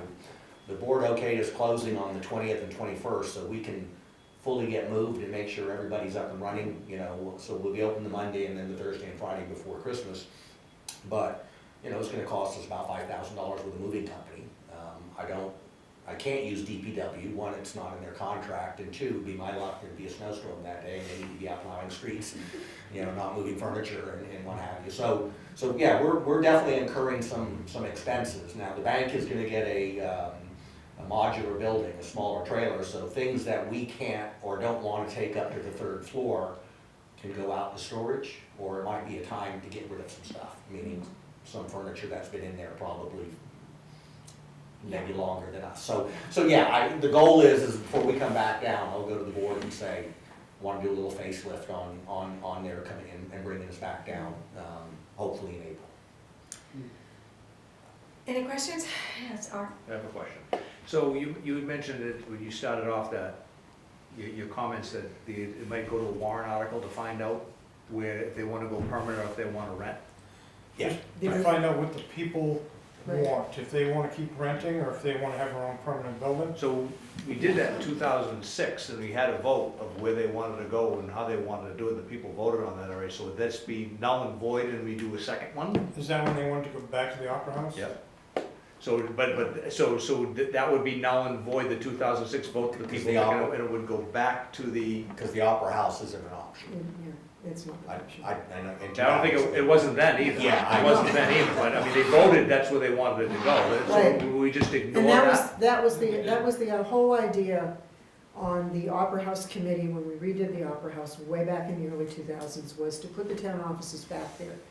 It is not feasible to put the town offices back there. Linda, you say that, I've but I haven't. I have toured it, I have seen the square footage. Yeah, It just would not be productive for the town offices to be split over 3 or 4 different areas. But isn't that a decision that would go to the town, if they wanted to do that or not? I mean, the town already had said that, so we're just gonna ignore what they said? I'm just asking, is that Well, how that and works? the other piece of it is, the main, one of the big reasons we moved out of there was because of parking. Plus, no, yeah, that, no. The Steve, building that was, No, it had to do with the condemnation, or it had nothing to do with there was parking. part of the committee that I was on all those years ago, one of the biggest concerns and complaints was there was no parking to be able to go into the town offices. That's number one. Yes, we have the parking up in back of Mascoma, but what happens to all our employees? Where are they gonna park? Well, where are they They're- now? They're down in back of the bank. So if our employees have to park, they will park in back of Mascoma, so the citizens still won't have room to park, because that parking lot, from my understanding, that parking lot does not belong to the Opera House. It belongs to LaHoot's property. Now, I haven't done any deep research No, on that's that not, yet. that's not true. I think there's 3 slots that they bought. Well, They rented. Long-term rented. there's a couple of things out there that I've been told, and I have not Yeah, gone well, I mean, I to the think registry to just see, saying- but And so how much parking do you need, and how much square footage do you need? So hang on, 6,000 square feet? My thought was that I didn't really want to get into all that. My question was, I know that they had made a decision in 2006, and when you said it was going to a warrant, does that mean that the old one is null and void, and we're gonna take on a new one? I didn't want to get into all of the rest of it. And I didn't even know about the 2006. Okay, so that's news to me. Okay, but- so the other thing is here, even if we did have that question on the ballot, and between renting from the bank or having their own, Mhm. people are going to interpret having that own as going back to the Opera House. That's gonna be part of what is in some people's The minds. discussion. In the So say a new discussion, building is what you're saying. Psychology of it. the psychology. So, I mean, so if So during the deliberative session, when we go over those warrant articles, you'll that say will be that. discussed. Okay, that will be stated. Yeah, but you gotta have an answer on why the Opera House isn't an The option. Opera House is not big enough. What do you mean it's not big enough? Well, okay, No, that- Oh, wait, no, but Yeah. tell me, it's not big enough. How big is it, Linda? There's what, 4,000 square feet there and we need 6? Where'd you come up with the 4,000 square Isn't it feet? about 4,000 Yeah, square? I don't. We'd have to go- Yeah, okay. no, I don't wanna give a number that I'm not aware of. No, I don't know that you wanna We get need in that. six- Yeah, we now, need it's- 6,000. Yeah, I haven't gone to that We should yet. probably, And if I Investigate. tell you that on Cottage Street level, there's 6,000 square feet, what would you say? Where on Cottage Street? The The Cottage condemned, Street the level. part that's condemned, where the jail was? I don't know. Condemned? Is It's that the? not condemned. There's one, I was told that there was one corner of that is, has some sewer or something into that section. I well, was told by before one you, of the- before Yeah, Linda, we you, can't before be you going say by that, just yeah. told her. Yeah, just a minute, hold on.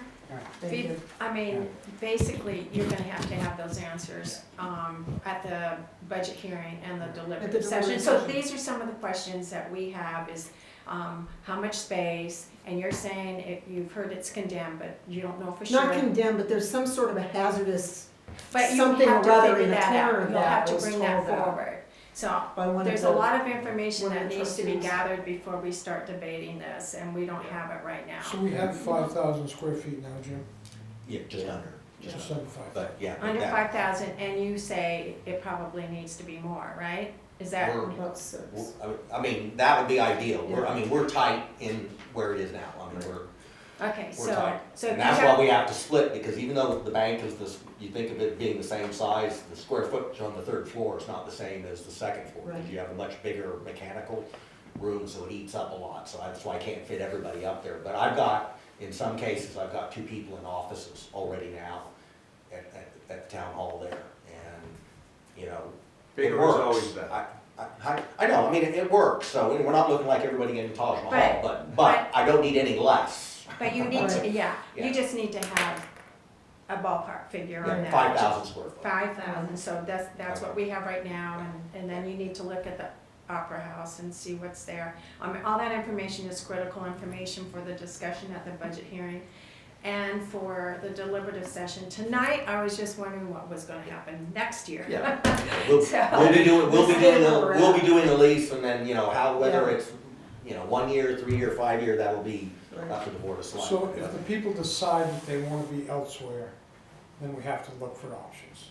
Right, And whether the Opera House is one of them, it'll probably come up for discussion Mm-hmm. again. that's all I was saying Yeah. was, So that may that's be gonna be similar to part what's of going that, on with the yeah. school now. Do you renovate the Opera House versus building new? That may be what, if people kind of do the 2006 again and say yes. would you like to That- read that, just so that- you know what I'm looking at? I get it from the office now, no, I Yes. mean, that, okay, it's there, but what, again, what Roger is saying, if that came up, that may be one of the things that's Right. put out there, okay, it'll cost X number of dollars to retrofit Right, the Opera House, and it'll cost X number Exactly. of dollars to But- build a new town hall on property maybe we own at There we Public go. Works, where, That would be you a know, vote the for fire the department people and 2 police years department. out. Right. At Jim, least it's Article 37 in 2006. so I was just saying that when people vote, either to keep renting or to go someplace else, it's gonna be, for some people, in their minds, the someplace else is gonna be the Opera House, because that's what they voted on a while back. So that's all I'm saying, yeah. Yeah. Right, I just want to And then this- understand that that if is there was a one of the options that vote, we does could that have. just get null and void? Well, I suppose it does, The but only they'll, reason- legally, they'll have to figure that out. Yeah, the only reason that I asked that question specifically, because I had one that said something to do something, and then if we're gonna say do something else, does this one have to be, okay, we're gonna null and void 2006-37? It should be worded that way. Yeah. Does that one say it's a non-binding referendum? But still, yeah, If it's a non-binding referendum, then we're not held to anything. Was that a We're not non-binding? I mean, you'll One of the look at following that. future All right, alternatives. we're gonna move on. I'm just gonna say the one that's coming up, this one Is a non-binding, referendum. but he's gonna look at the 2006 or 7 and see if it's binding or non-binding. Yeah.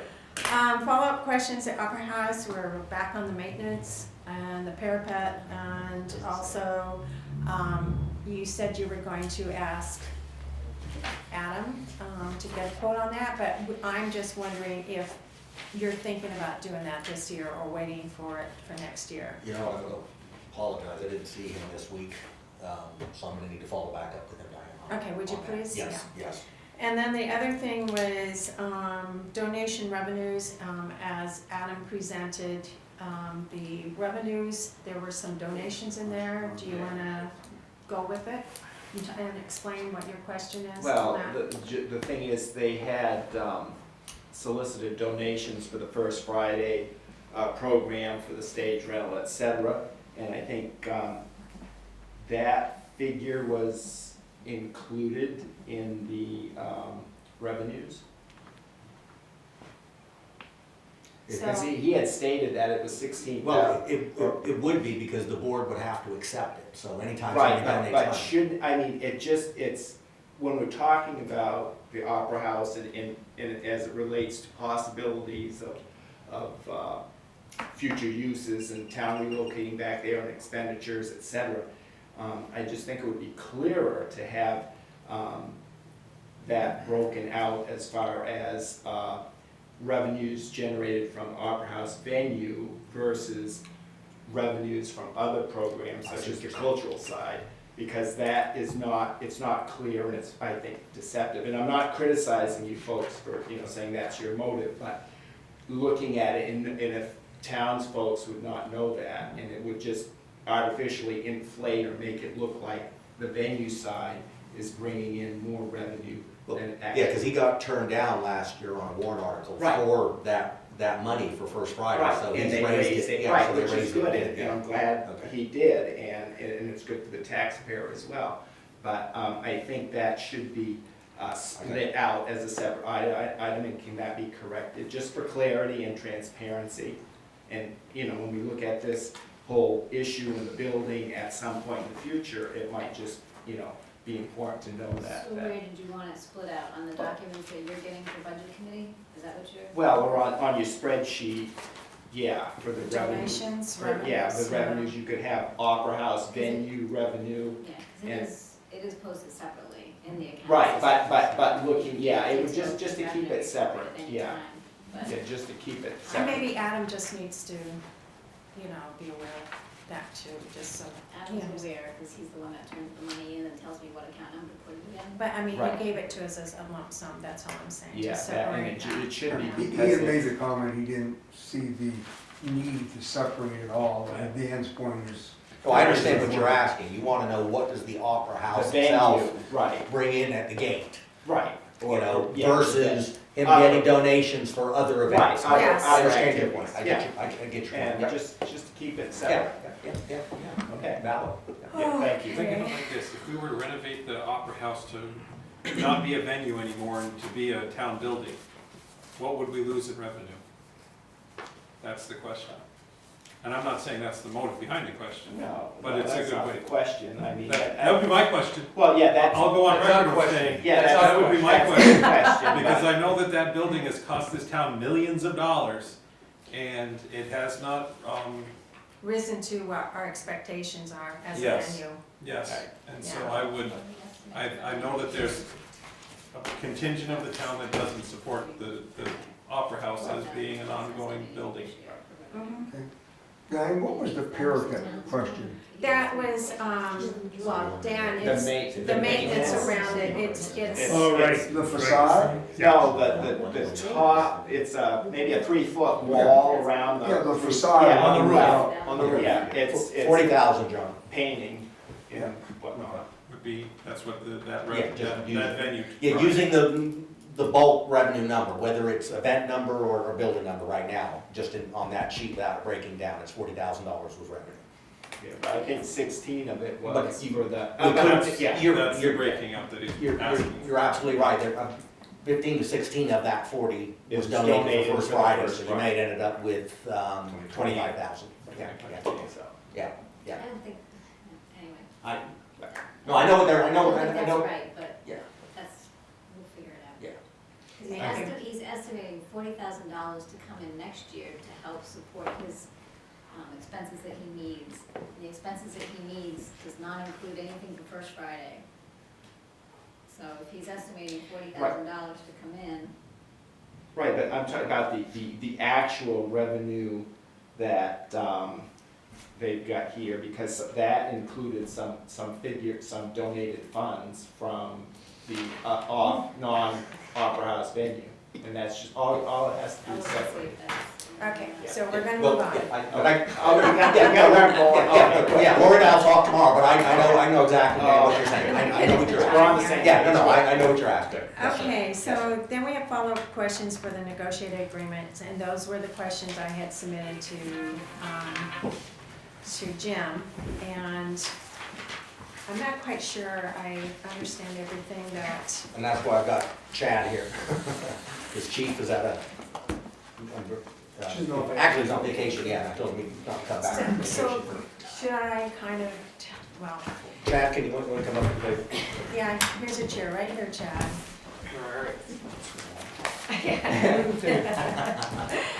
Okay, so We which, got your back. yeah, there's no one behind you either, so that's good. So my question, and I think I've heard it from others too, is we're trying to figure out with the new schedule, how it's going to be manned. And from some of the information that the chief presented earlier, that he usually has 3 people on each 3-man shift. crew. 3 men, right? Each shift. And so we're doing all the math, and did you see my, yeah, you read Yeah, my, I you read have my some of it. simple math Yeah. right there. I had very simple math, but I'm proud of it. So we feel that there's a 12, to have the 3 men on, we would need 12 people. Correct. Well, Correct. So how is that 12th position going to be manned? How is it? Because we only have 11 people on staff. yeah, We have you and we have the chief. But Yeah. I'm not sure that, do you fill in on one of these?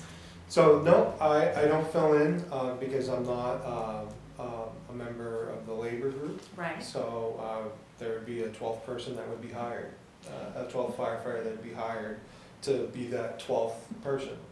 And then when I was re-watching the video of the last meeting, did I hear you say something about, it was Lori, I believe, about the amount that we have listed here includes for another full-time equivalent, what that would be, or do we weren't aware that another person was gonna be hired. Did you hear any of that? I mean, did anyone realize that? Yes, So is there? that's You why did. there was a large increase the first year, And because is it was to that cover that already in there? extra person, Yeah. which Is- still doesn't make sense to me as far as the overall contract thing, but yes, that's So- how I understood it. So in that, let me just go back. So in that 54,206, what's included in there? In the 54,206, the first year of their contract? Is that a whole position, or do we go back into Most this? of it was a whole position, 52,000, and then there was a little bit that came from one firefighter who was adjusted on the scale. There's no raises for anybody else in the first year, just that schedule change. Just, do you understand that? I'm sure I sent them, No. send them the list from Uh, their needs. Okay, well, explain. So they're adding, no one's, what they're saying, and I'm not sure I would interpret the contract this way. They're saying that for the first year, no one's getting a raise, but that huge bump in percentage is because they're adding another person. So that's the $50,000 of that first bump is the new person's salary. Is that correct? Am I understanding that correctly? So without having the benefit of the numbers, my understanding of the contract is there's no raises year 1, and an additional person is brought in for $50,000 or whatever that says, yes. That's my understanding of it. So, Okay. but the 50,000 doesn't include pension and everything else that goes along with that, right? As FICA I and. think we have the list, but I added everything in there. It's in there. That was the 72, right? So, let me go back though. So one of the other questions, Go ahead. okay, one of the other questions is to understand, the salary schedule. This has the We put a lieutenant AEMT Mhm. on the 22-23 schedule would be step 11. Okay, so the first year of the contract would be the 23-24, correct? What do you mean by 23, 24? Is that Hourly hourly wage. rate? Here, Hourly wage. So, every person has the potential to be on a different step based off of when you hire. As you spend more time on the department, so I can't, So this is right say. here. So, right here is, what was it, 23, it was step 11, right here, the 2649. If he was 2649 right there, if someone, Yep. this is the lieutenant AEMT. Yep. So where would he be on the first year of the contract? So I know there's some step things in the contract, I'm just not certain. And so we were told by Jim that he would be on step 8. And so step 8, so the lieutenant AMET right there would be 3024. So that's a raise.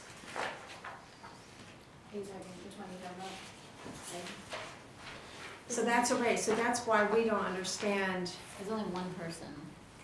This is from the lawyer. This person here is a $2,500. Oh, we're just trying to figure out the steps here, where, how it And this is sequences. 54. Most of it says 52, which is a 12th employee. Yeah, so I don't know, I know there was discussion about steps, I wasn't involved in the contract negotiations, so I can't speak to So Jim, how the steps play out. But my honest understanding of it, from the department side of it, at the end of it, was that there was no raises. People would get a step even if we approve the current contract again next year. So those continue. but they got an increase. So we're having, like, maybe it's semantics here. So someone who's being paid 2649 this year, under this, I think no, I just a minute, understand what I'm you're talking directing her. Lori, so 11 right here, so 2649. So that person would be paid, according to, would be paid 3024, so that's an increase. So let's just work out some math here. Give me the first number you just stated, the 20, 2649, so we'll take 26.49, because I'm multiply looking it. at the schedule here. Yeah, so we'll Right. multiply that by 48 hours, and that equals 1271, and we'll multiply that by 52 weeks, and that's 66,119, right? So that's their annual salary, how much? Working 40 hours a week. 48 hours a week, and I think this is where that pay Okay. difference What is is gonna it come again? in. 66. 66,119, just using whatever step. Yep. So, Let him finish and then I'll. and you said that this person will be moving to a new step, and what was their rate at their new step? 3024, so we're at 42. 30.24, but they're working 42 hours a week, times, which is 1270, times 52 hours, is 66,044, so it's actually a slight decrease in their So, salary. but that's only if the schedule is 100% of 12 people, because if it's at 11 people, then the That's person right. now will be paying That's time and a right. half for the extra day. Correct, I was just trying to understand Yeah. Thank you. the hourly difference Yeah. there. Sorry, I Lori, apologize, it took me a minute to No, get no, around no, to it. that's okay. Because I'm not, like I Because said, I'm not 100% certain on how the steps thing It works took us a out. while to figure it out, so technically, for the 42 hours, if you didn't work any overtime, it's actually less money a year, because it's less hours a year. A few dollars. Yes. Yes, Yeah, yes, yeah. and I understand that, right, Yeah. but That's the way why that the is with only 54 11 that people. first year, the bulk of that is the 12th position. But with only 11 people, until you have that person, it's overtime money that has to be spent, your budget starts going like this. So they're making the same annual salary, just doing it over 42-hour work week as opposed to a 48-hour work week. Yes. Okay. So they're working less Is that hours, what you they're wanted to working less say? hours. Well, I think they get it, so I don't Yeah. know, confuse it They're more. working less hours a year, 10% less hours. yes, for the same money. A little more. So- 15%. So that's okay. So Lori, on the schedule here, can you explain this little box over here and what it's applied to? I'm sorry, But, and just to back up a little bit, it's probably part of your question, but if you're on step I have 11 that document. on the current contract, where And are I you don't gonna understand be the on document. the next This is the cost contract? this year. This is the cost next year. That, I apologize, I don't have a strong Bottom grasp. three are going away, Yeah. so step Step 4 is your four new is step 1. the new step So one. 11 would, Right, but the sheet only goes So up to that's a new step position. 9, so if somebody's currently on 11, The rest of it is. So what they've done is they've taken the bottom three and put it on the top. which are blocked out here. You don't have it on your, No, we didn't get it, it's blacked out, however, it was copied. is that right, Jim? that they moved- well, that's what I'm looking to copy, yeah, I don't know. That's Yeah, what it Neely's should going be through. blocked out. Yeah, no, but that's, And we- I'll be honest, I didn't see that. It was probably I don't know color why. coded, right? It Yeah, was probably that may color be- coded. That may be what it is, that may be what it is, and when the printer printed it, Probably had a yellow tint to it. yeah.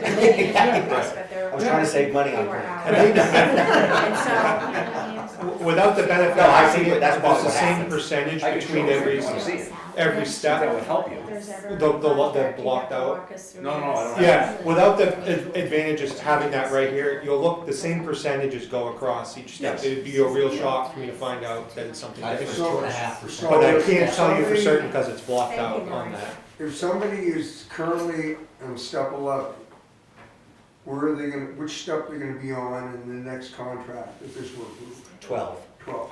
And what is the rate They're on in 11. 12 for a firefighter, or excuse me, lieutenant AEMT? 2.5% of where he is right now. Right, 2.5%, add 2.5%. Except that the 2649, So 11 goes, Steve, 11 goes to an 8, because the numbers, the top 3 are reduced down. So, in other words, the first three got taken off and then everything shuffled down to the one we had So for a number one is 4 now now is 4. number 1. Yeah, number 4 is number You 1 said everybody has on it. the Okay. pay scale. okay, so if you're currently on 11, what are you gonna be on next year? 11, you're gonna back down 3 spots, to be 8. and then you'll gain Sure, he'll 1. be in 9. The one on Yeah. top, I think, was showing his Yeah. estimate. So, gentlemen, so we're looking at this schedule, right? But in that packet is also 2 other pages. And we have to look at or at least 1 other page. So where is it? Right here. So, let's just, without naming names, because I don't wanna talk about anyone's salary, but, so this person is making 66,119, and next year, they will be making 66,0333 because of the hours, that, the wage increase, but fewer hours, right? Do I have that right? Step 11, Yes. step 8, just Yeah. what you're talking about. So, If anyways. you're up, but they're still working. But full that's year. for 10 people, and the old That's one's for right, 9. they're working 7 days in a Versus 28-day schedule. Versus 8. Instead of 8 days. We're working 7 days versus 8, and it's in a 28-day schedule.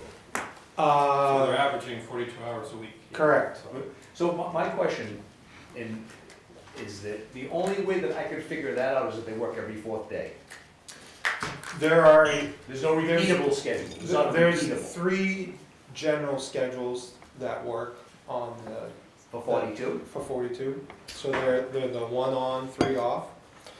There's a 1 on, 1 off, 1 on, 5 off, and there's a 1 on, 2 off, 1 on, 4 off. Is that all within the first 28 days? So that, those are all approved. But it's in only one 28-day period. So I know it meets FLSA, but I couldn't tell you for certain it's I just within couldn't 20 figure, I days. couldn't figure it out I think doing I think it may be, but I don't know for certain, but I know it is, Yeah, it meets the FLSA requirement. It may be like a 7-week look back or a 7-week average or something like that. Yeah, on because that. I couldn't, just going like a 1 on, 2 off, 1 Yeah. on, 3 off, 1 on, 2 off, 1 on, 3 off, and then do 1 on, 4 off, 1 on, 4, you know, it just, Yeah. none of it works, so it'd have to be some kind of a combination. Yeah. So in order it's to make it work. one, Otherwise, it So would just which be are we every doing? fourth day. Is it consistent across the board, or is it different for different people? So we will, a schedule, everybody will work the same schedule. Okay. So it won't be one person does one, and, because it just won't work that way. No. So whatever the schedule is, will be determined between labor and town and administration, and that will be the schedule that's worked. So over, But we don't know what that is. I don't think that's been defined in the contract. It's not. Yeah, so It's not. there's And I there's, couldn't figure it out. that's why I said there's only 3 real options, I mean, without doing something exotic, and I don't think there's any desire. Every for fourth anybody- day works. What's that? Every fourth day. It does, yeah. Every fourth day works, and you can go right through 13 pay periods, and that works. Yes, absolutely. But so it's- for my little understanding here, so instead of 8 days, In it a- would be in a week. 7 days. That's right, in a 28 And day period. so it's one Correct. 24-hour period that's being reduced Yes. in the pay period. It's 192 Not in the pay hours. period. I mean, in a 68. in a 28-day, In a 28 days, Period. okay. So it's 192 days, 192 hours to 168 hours correct. in 28 168 days. for 7 days. Yep. Right. Yes, it's 192 for 8. So that's what 48 to 42 does. So just, There's 13 pay periods in a year. if the person who is currently earning $26.49 an hour at step 11, what will their rate of pay be under the new contract that's approved? It's step 8, follow around that sheet, under that. I'm gonna guess 27, Just showed 15. you. If you look at step, 3049. what's that? 3049, is that what it is? Yeah, 3049. It's what Jim had listed in answers to our questions. We did too many papers. The scheduling is complex, so don't feel bad about it. I've done the scheduling in our department for a long Spent a lot of time. time trying to figure that And out. Couldn't. We have worked a lot in crazier Step 8. schedules, I can't even There is clearly no articulate to you, but $30.49. Just a understand. minute, It changes, Steve. it's multiple, so it's 1, 3, 1, 4, 1, 5, Yeah. 1, 3, 1, 2, to get in that 28. Just a minute. It would be Correct. step 8, That and makes it sense. is Yeah. 3024. Last night for this. It's actually 3024. Did I say something other than that? 3024. 30.49 is what Lori said. 3024. So 11 would go to step 8, right? Yes. Okay, but So 30 to 11 to step 24. 8 or 11 to 9, I mean, is 11 the equivalent of 8? But next year, the person who's on 11 now, Will be next year 8. is gonna be on which one next year? 8, Not on 9. no, 8. Correct, 8. 3024. No, be on 8 for The That first year. 23, 24. First year. 24, yes.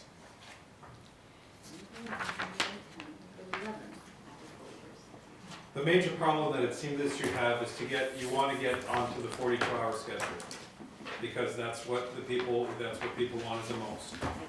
If you don't give them a huge hourly bump of, let's say, I'm calling 10% huge, then to get to the $30 an hour, then you're giving them you're seriously cutting their hours, so cutting their overall yearly salary, essentially. Correct.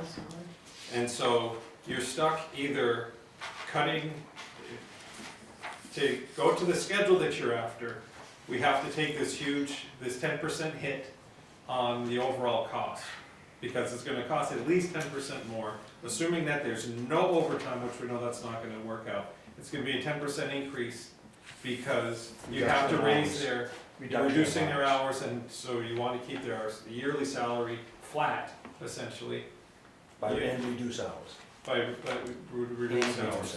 I mean, I can tell you, Flat salary and reduce hours. yeah, I mean, we have overtime today because I've had 2 very highly qualified candidates say that live locally, I will not come work here until I see a 42-hour work week, because that's what they're leaving. And they're actually taking a big pay cut to leave their southern New Hampshire positions, or mid-state at least, positions to come here.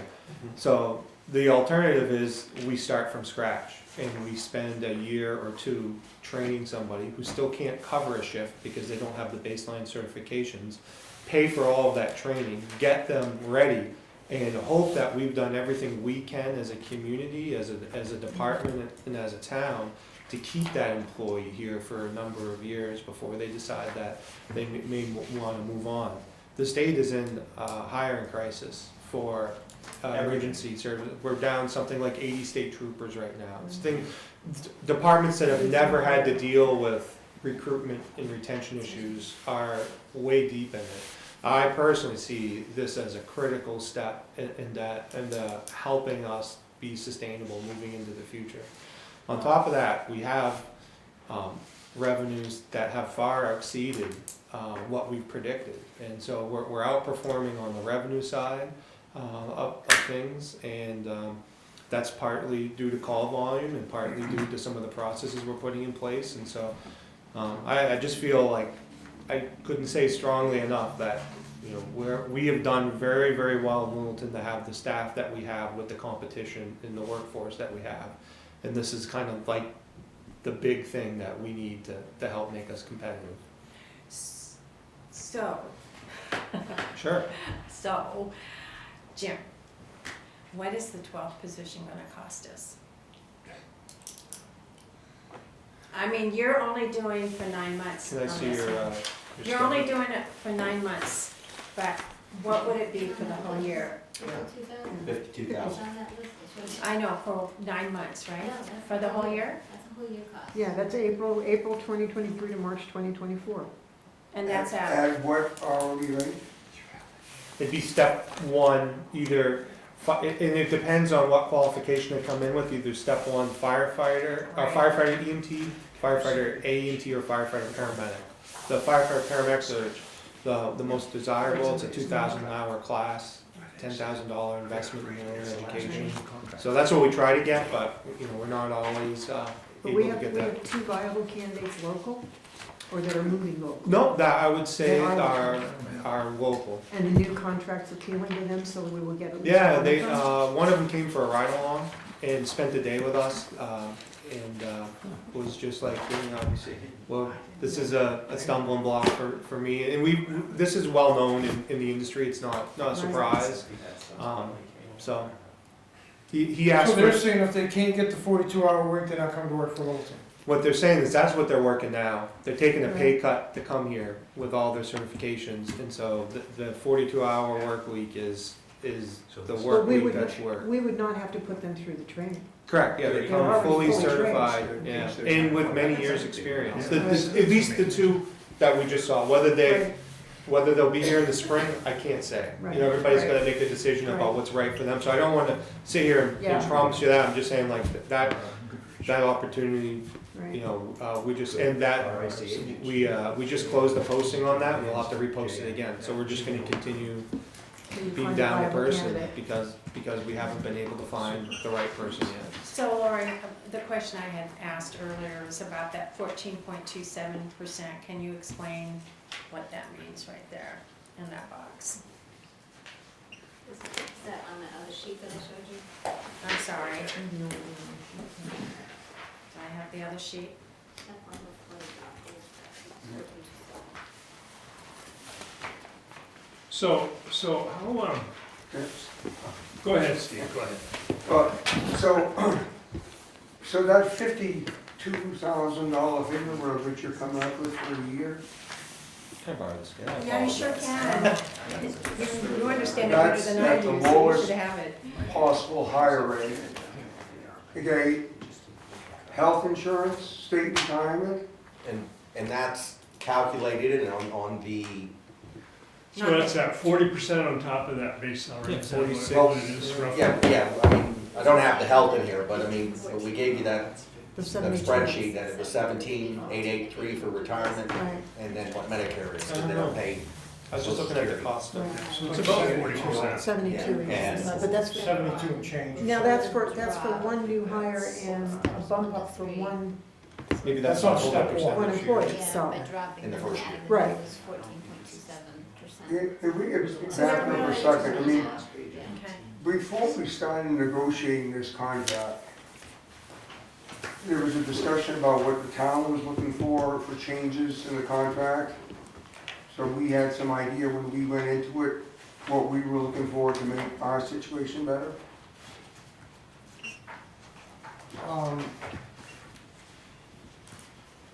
What I was after was reducing some overtime, but Or was there a discussion amongst the selectmen and with the town manager in terms of what, what changes might, and I know, and this is maybe a little bit different, but I know like on the school side, that they've, as part of their negotiations, oftentimes they go some different work rules or whatever in terms of, teachers doing. Administrative. Yeah, Right. things that would make it Administrative. easier for them to run the school, if you would. Was there an upside of things that we were looking for to make a change? I can't say we had much of that discussion. You're absolutely right, Roger. Because I mean, truly, everything that I see here, I mean, is we're gonna be chasing more overtime. Yeah.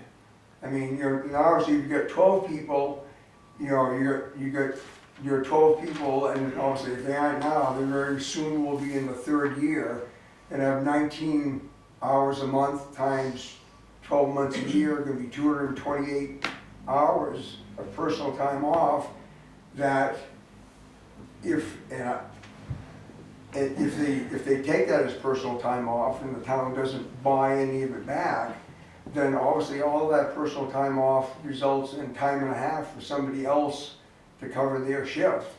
So if you did that, I figured if on 11 people, that's $86,375 a year just to cover that.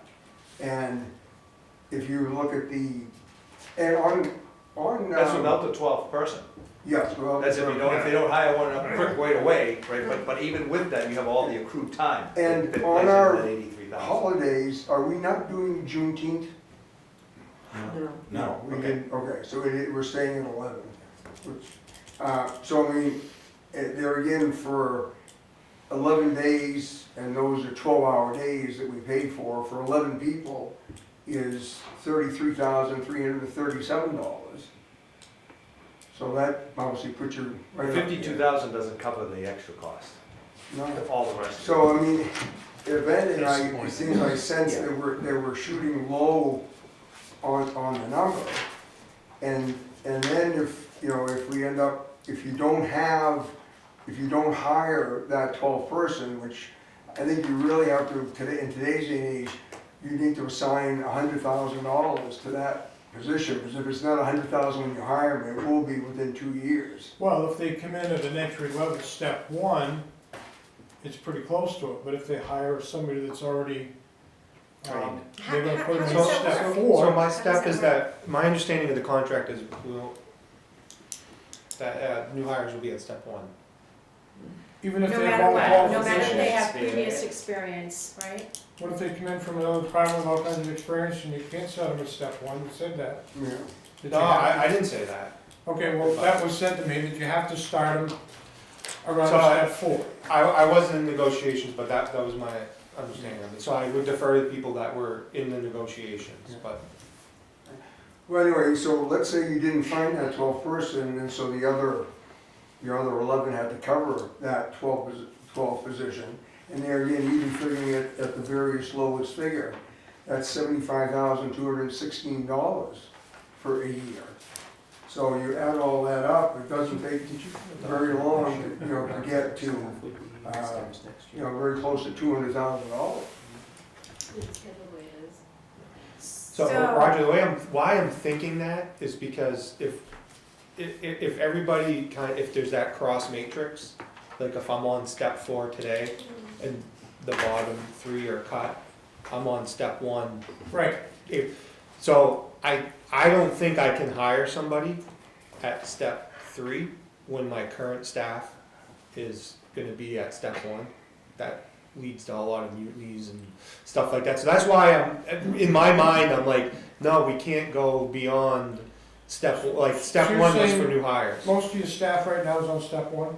Well, no, I wouldn't say that, but we have a lot of new people that are early on in the You steps. can't supersede someone that. So I have a question. So if I were to hire you kind of know how it goes, if I hire somebody. I'm not experienced. Yeah, but, so that in my mind is why, like, you can't go beyond, but I thought it was in the agreement as well. I Yes, have a question. yes, please. So, do they negotiate for the salary off of their hourly contract when they come in, or is it set?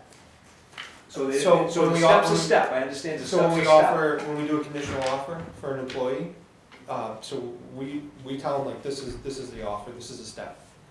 Up until recently, it's been step 4 is what people come in at, which is why I think the idea was, let's just eliminate the first 3 and people will come in at step 1. Again, that needs to be flushed out, I don't wanna say that as a gospel truth. So that would be the offer, is like, this is the step. And that's been the conversation I've had with some of the other candidates that we've talked about. So maybe I've been. It would make sense to me though, if there was a fellow that was coming from down south and he's working on 42 hours, but he's getting paid more money, he needs the pathway to get to where he was. If he's never gonna reach where he was, he's not gonna count. So we're coming in behind on the salary and behind on the hours right now. We're at least gonna meet the hours. Right, so if you meet the hours, he needs a path to get to his salary. That's why I'm talking about, you know, the hours is important. The wages, there's only gonna be, so much fluctuation in that.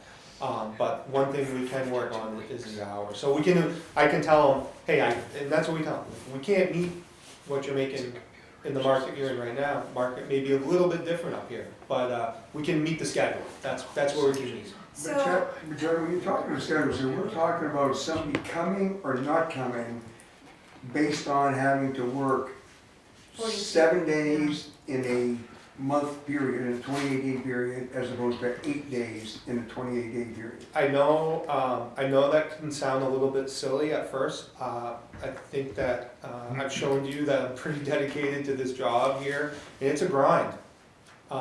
As is the callbacks, the amount of times you have to either come back into work or you get held over, or training that you have to do to maintain proficient. It sounds like a cakewalk, and I'm happy to have anybody come and do their 7 days a month. I don't think that's I don't think that's what we're saying.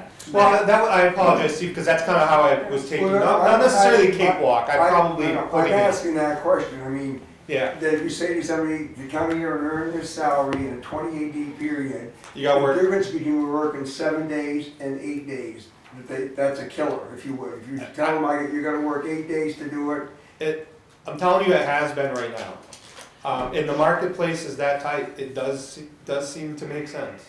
So I'm gonna jump in here. But no, that's okay, I just wanna get the cue.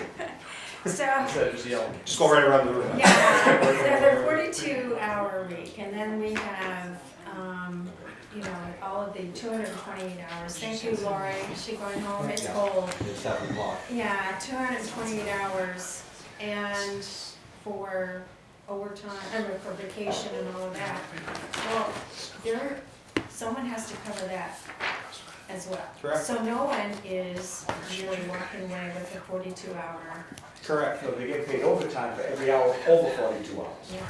Sure, no, in the proposed the first contract, three. the first 3. Yeah, that's right. But I don't wanna, I'm not trying to oversell that, but yes, but I'll tell you that people are okay working a certain amount of overtime, but it doesn't take too much, nobody there is looking to work a lot. We had to update our forced procedure to force people into work.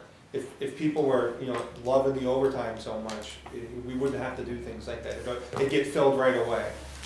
So it's, just being down one person, we're having to do that. If we have an injury or an illness or whatnot, it'll get worse. So, yeah, there's no mindset there that they won the lottery So or something. with that being said, with the 42 hours, the way that it is, with being down one person, they're automatically going to have to work. Everyone's gonna have to work more overtime, just to make the schedules work in general, and the budget, that should send the budget, because now all that additional, with the accrued time, it pushes the overtime number so high that the budget to operate the fire department with a 42-hour package gets extreme, until you find another person. Even with So- another person, you're still. So paying. hopefully, let's, if this were to be approved at town meeting, I can make a phone call that Tuesday night and say, Come on up. can you make a 2-week notice? Because the contract, I believe, doesn't start till April 1st. Right, 'cause I'm thinking you need a 15-man crew to make it work. But, No. I don't, Try to rotate them, to cut overtime.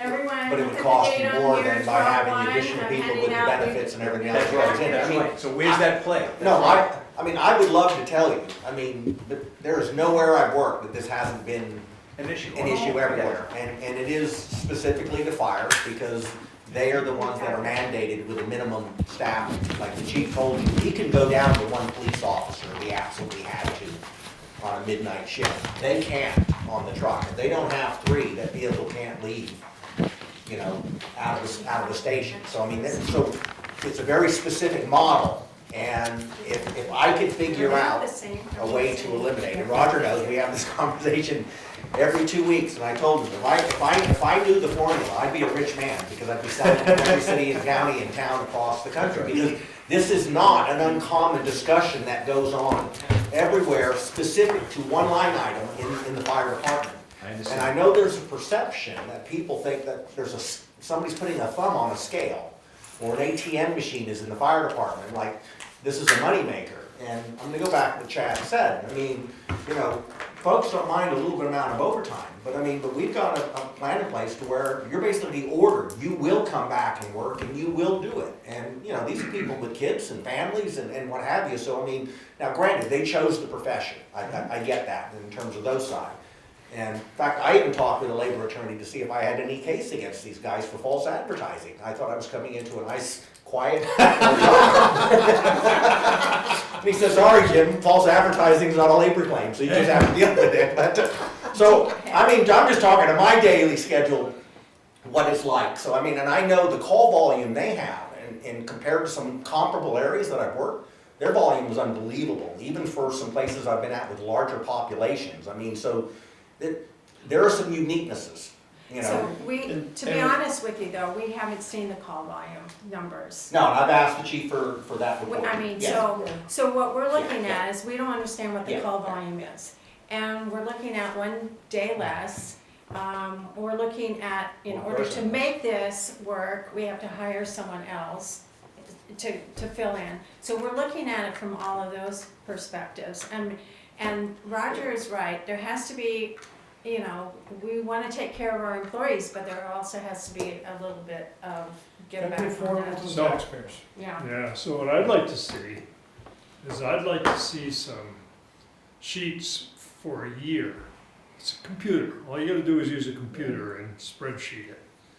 And where we are now, and where we are under this new system, but then assumptions like somebody's sick, somebody gets, you know, there's gonna be that. Well, that's the accrued Sure time. as we're sitting here, there's gonna be that. That's their accrued time with the PTO, Yeah, with sick days, with But- vacation days, with holidays. Right. All of that is overtime to somebody. yeah, that's right, that's right. And I'd like to see those, I'd like to see some what-if scenarios done out mathematically for the year.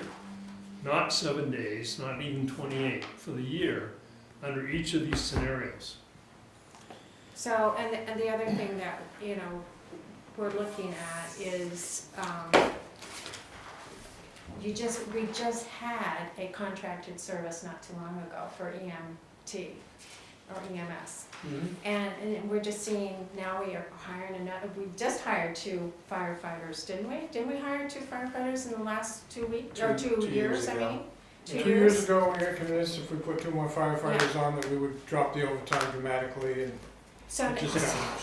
so And since, I'm not the guy that told you. No, I know that. Yeah. I'm not blaming you, Jim. Yeah, no, I know. But Yeah, but I you're the felt town for that. manager. but what I'm saying is, after we decided to take on the EMS situation, we've now hired 3 more firefighters, or trying to get the third one. And so we're looking at it from that, and we don't have the call volume, we don't have those numbers, we have nothing to really look at. So, So it's hard to support it. yeah, I mean, am I So overstating tell me, that, or I mean, I can understating tell it? you we've done like 1,490 calls this year. Like, what do you wanna see? Like how many calls we're doing a day, a month, a week? Flat amount. I'd like to know how many went back to the station empty-handed. Yeah, So how many like non-transports? Yeah, we've a done? couple guys bend fenders, the fire truck, the ambulance, everybody else goes, and then you go back all empty-handed. I just think you're running for too much.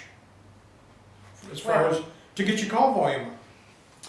Oh, I mean, we can go call by call, there's no, any call that we respond to is just sent by dispatch. I mean, there's no, I wouldn't say there's any type of fluff or anything like that. I've seen that before, I think. Well, I mean, I've heard it on a scanner where they say we don't need the ambulance, and, oh, we're gonna send it. We're coming anyway. So I can say that, I haven't heard that. I'm aware of one incident that Franconia. I'm not aware of that Okay. one, but I'm happy to have you fill me in on it, and I'll look into it. Sometimes, the information isn't always updated in real time, but let's talk about that Franconia thing and see what I can figure out, show you the log. I I'll got, get more information on it. yeah, I've got nothing, I've got, But there's times that we're dispatched, and if they say no injuries, like, well, we shouldn't be dispatched, but we are, and now we have an obligation to respond. So we complete that and we move on. It typically doesn't take long, it's not something I recall really happening, but no, but when you come back and say we did 3,000 calls last year, There that's may not not. have been 3,000, it might have been something less if it was a call, but they were committed, so they had to go. But it really, well, then again, and also, outside of that Franconia call, which, people don't stop for motor vehicle accidents and say, are you okay or whatnot? They drive by, was anybody hurt? I don't know.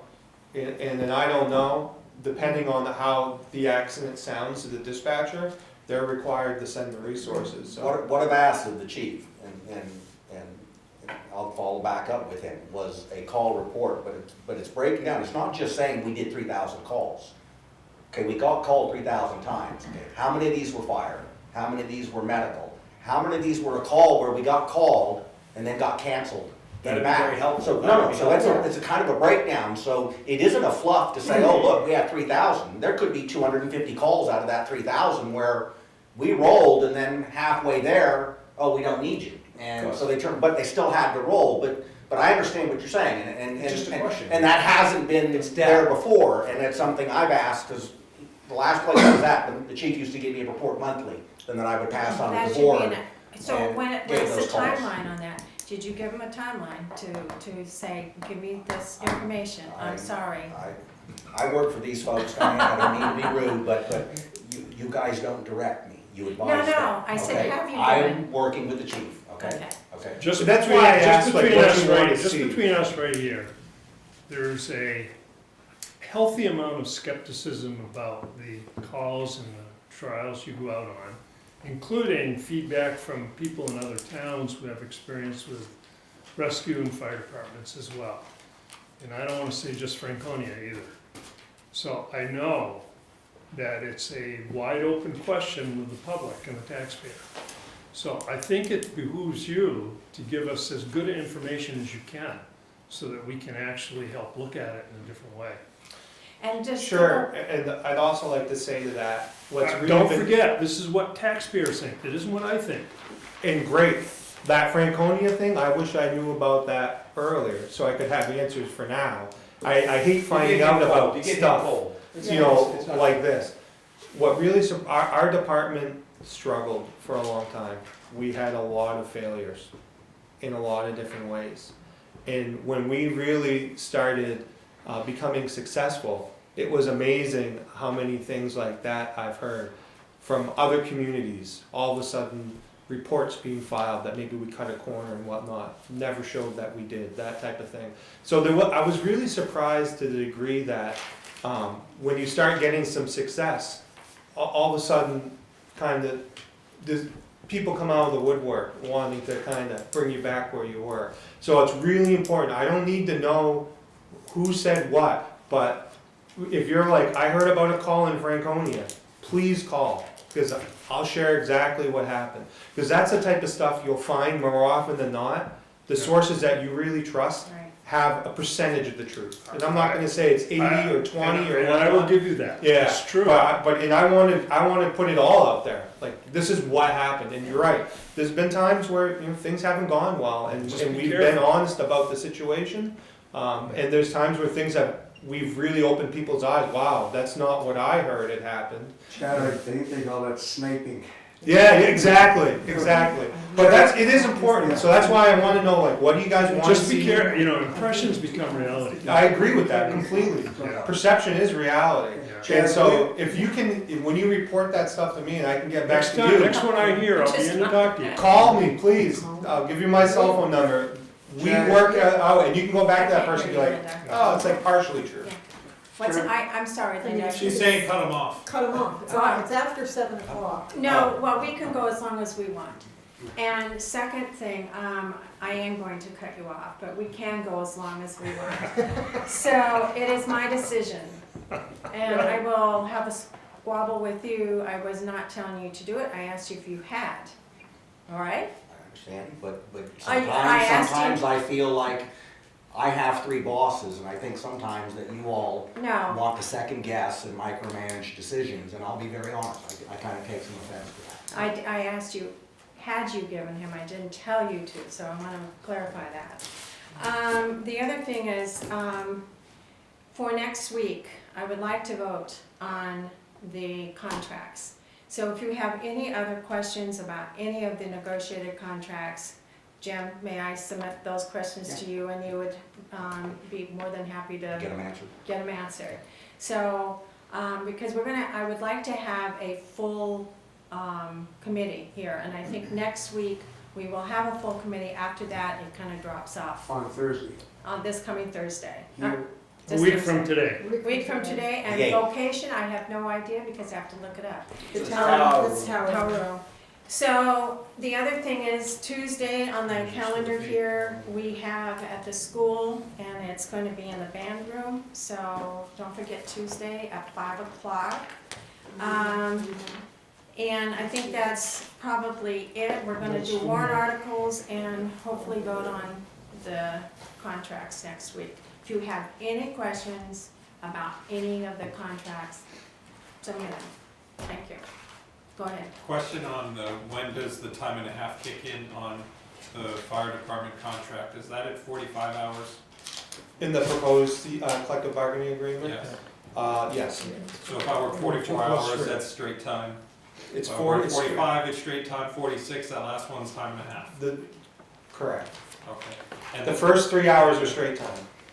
Okay. So what I get confused with that is you work 24 hours at a whack, 24, 24, 24, so you work 7 of those. So when you get to the 8th day, the first 3 hours of the 8th day a straight time Per and the week. last 21, well, how can it be 21? Because you're always working you're not working 42-hour weeks. You're actually working 48 hours. Correct. If you do that extra shift, you're going to get 3 hours of overtime. Because My of the understanding of the days, contract is there's no overtime paid until you work your 46th hour in a week. But not even that, even right now. The it's 46th hour is overtime. Correct. Right. Yeah. In a Okay. calendar week, in a regular 7-day I week. was just gonna ask the same thing. No. Because I think the rules on overtime, which are laws passed in the US in 1935, prescribes what you gotta do. And I think a lot of those are there's more at overtime than really what we're realizing, in my opinion. So there are a different set of rules for public safety than your traditional 40-hour Okay. a week.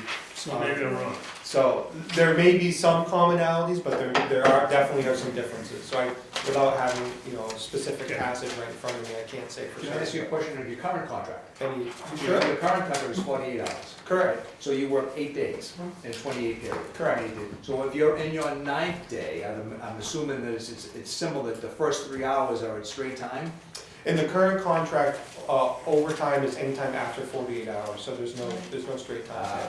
Okay.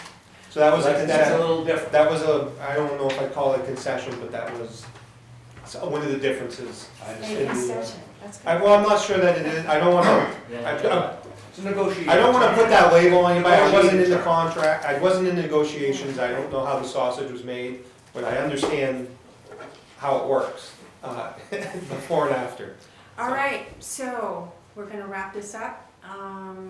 Motion to adjourn. Oh, gosh. Second. Okay, great. All in favor? Aye. Thank you. Thanks, everyone. Enjoy it. We need I'm to happy to answer any questions off the record too.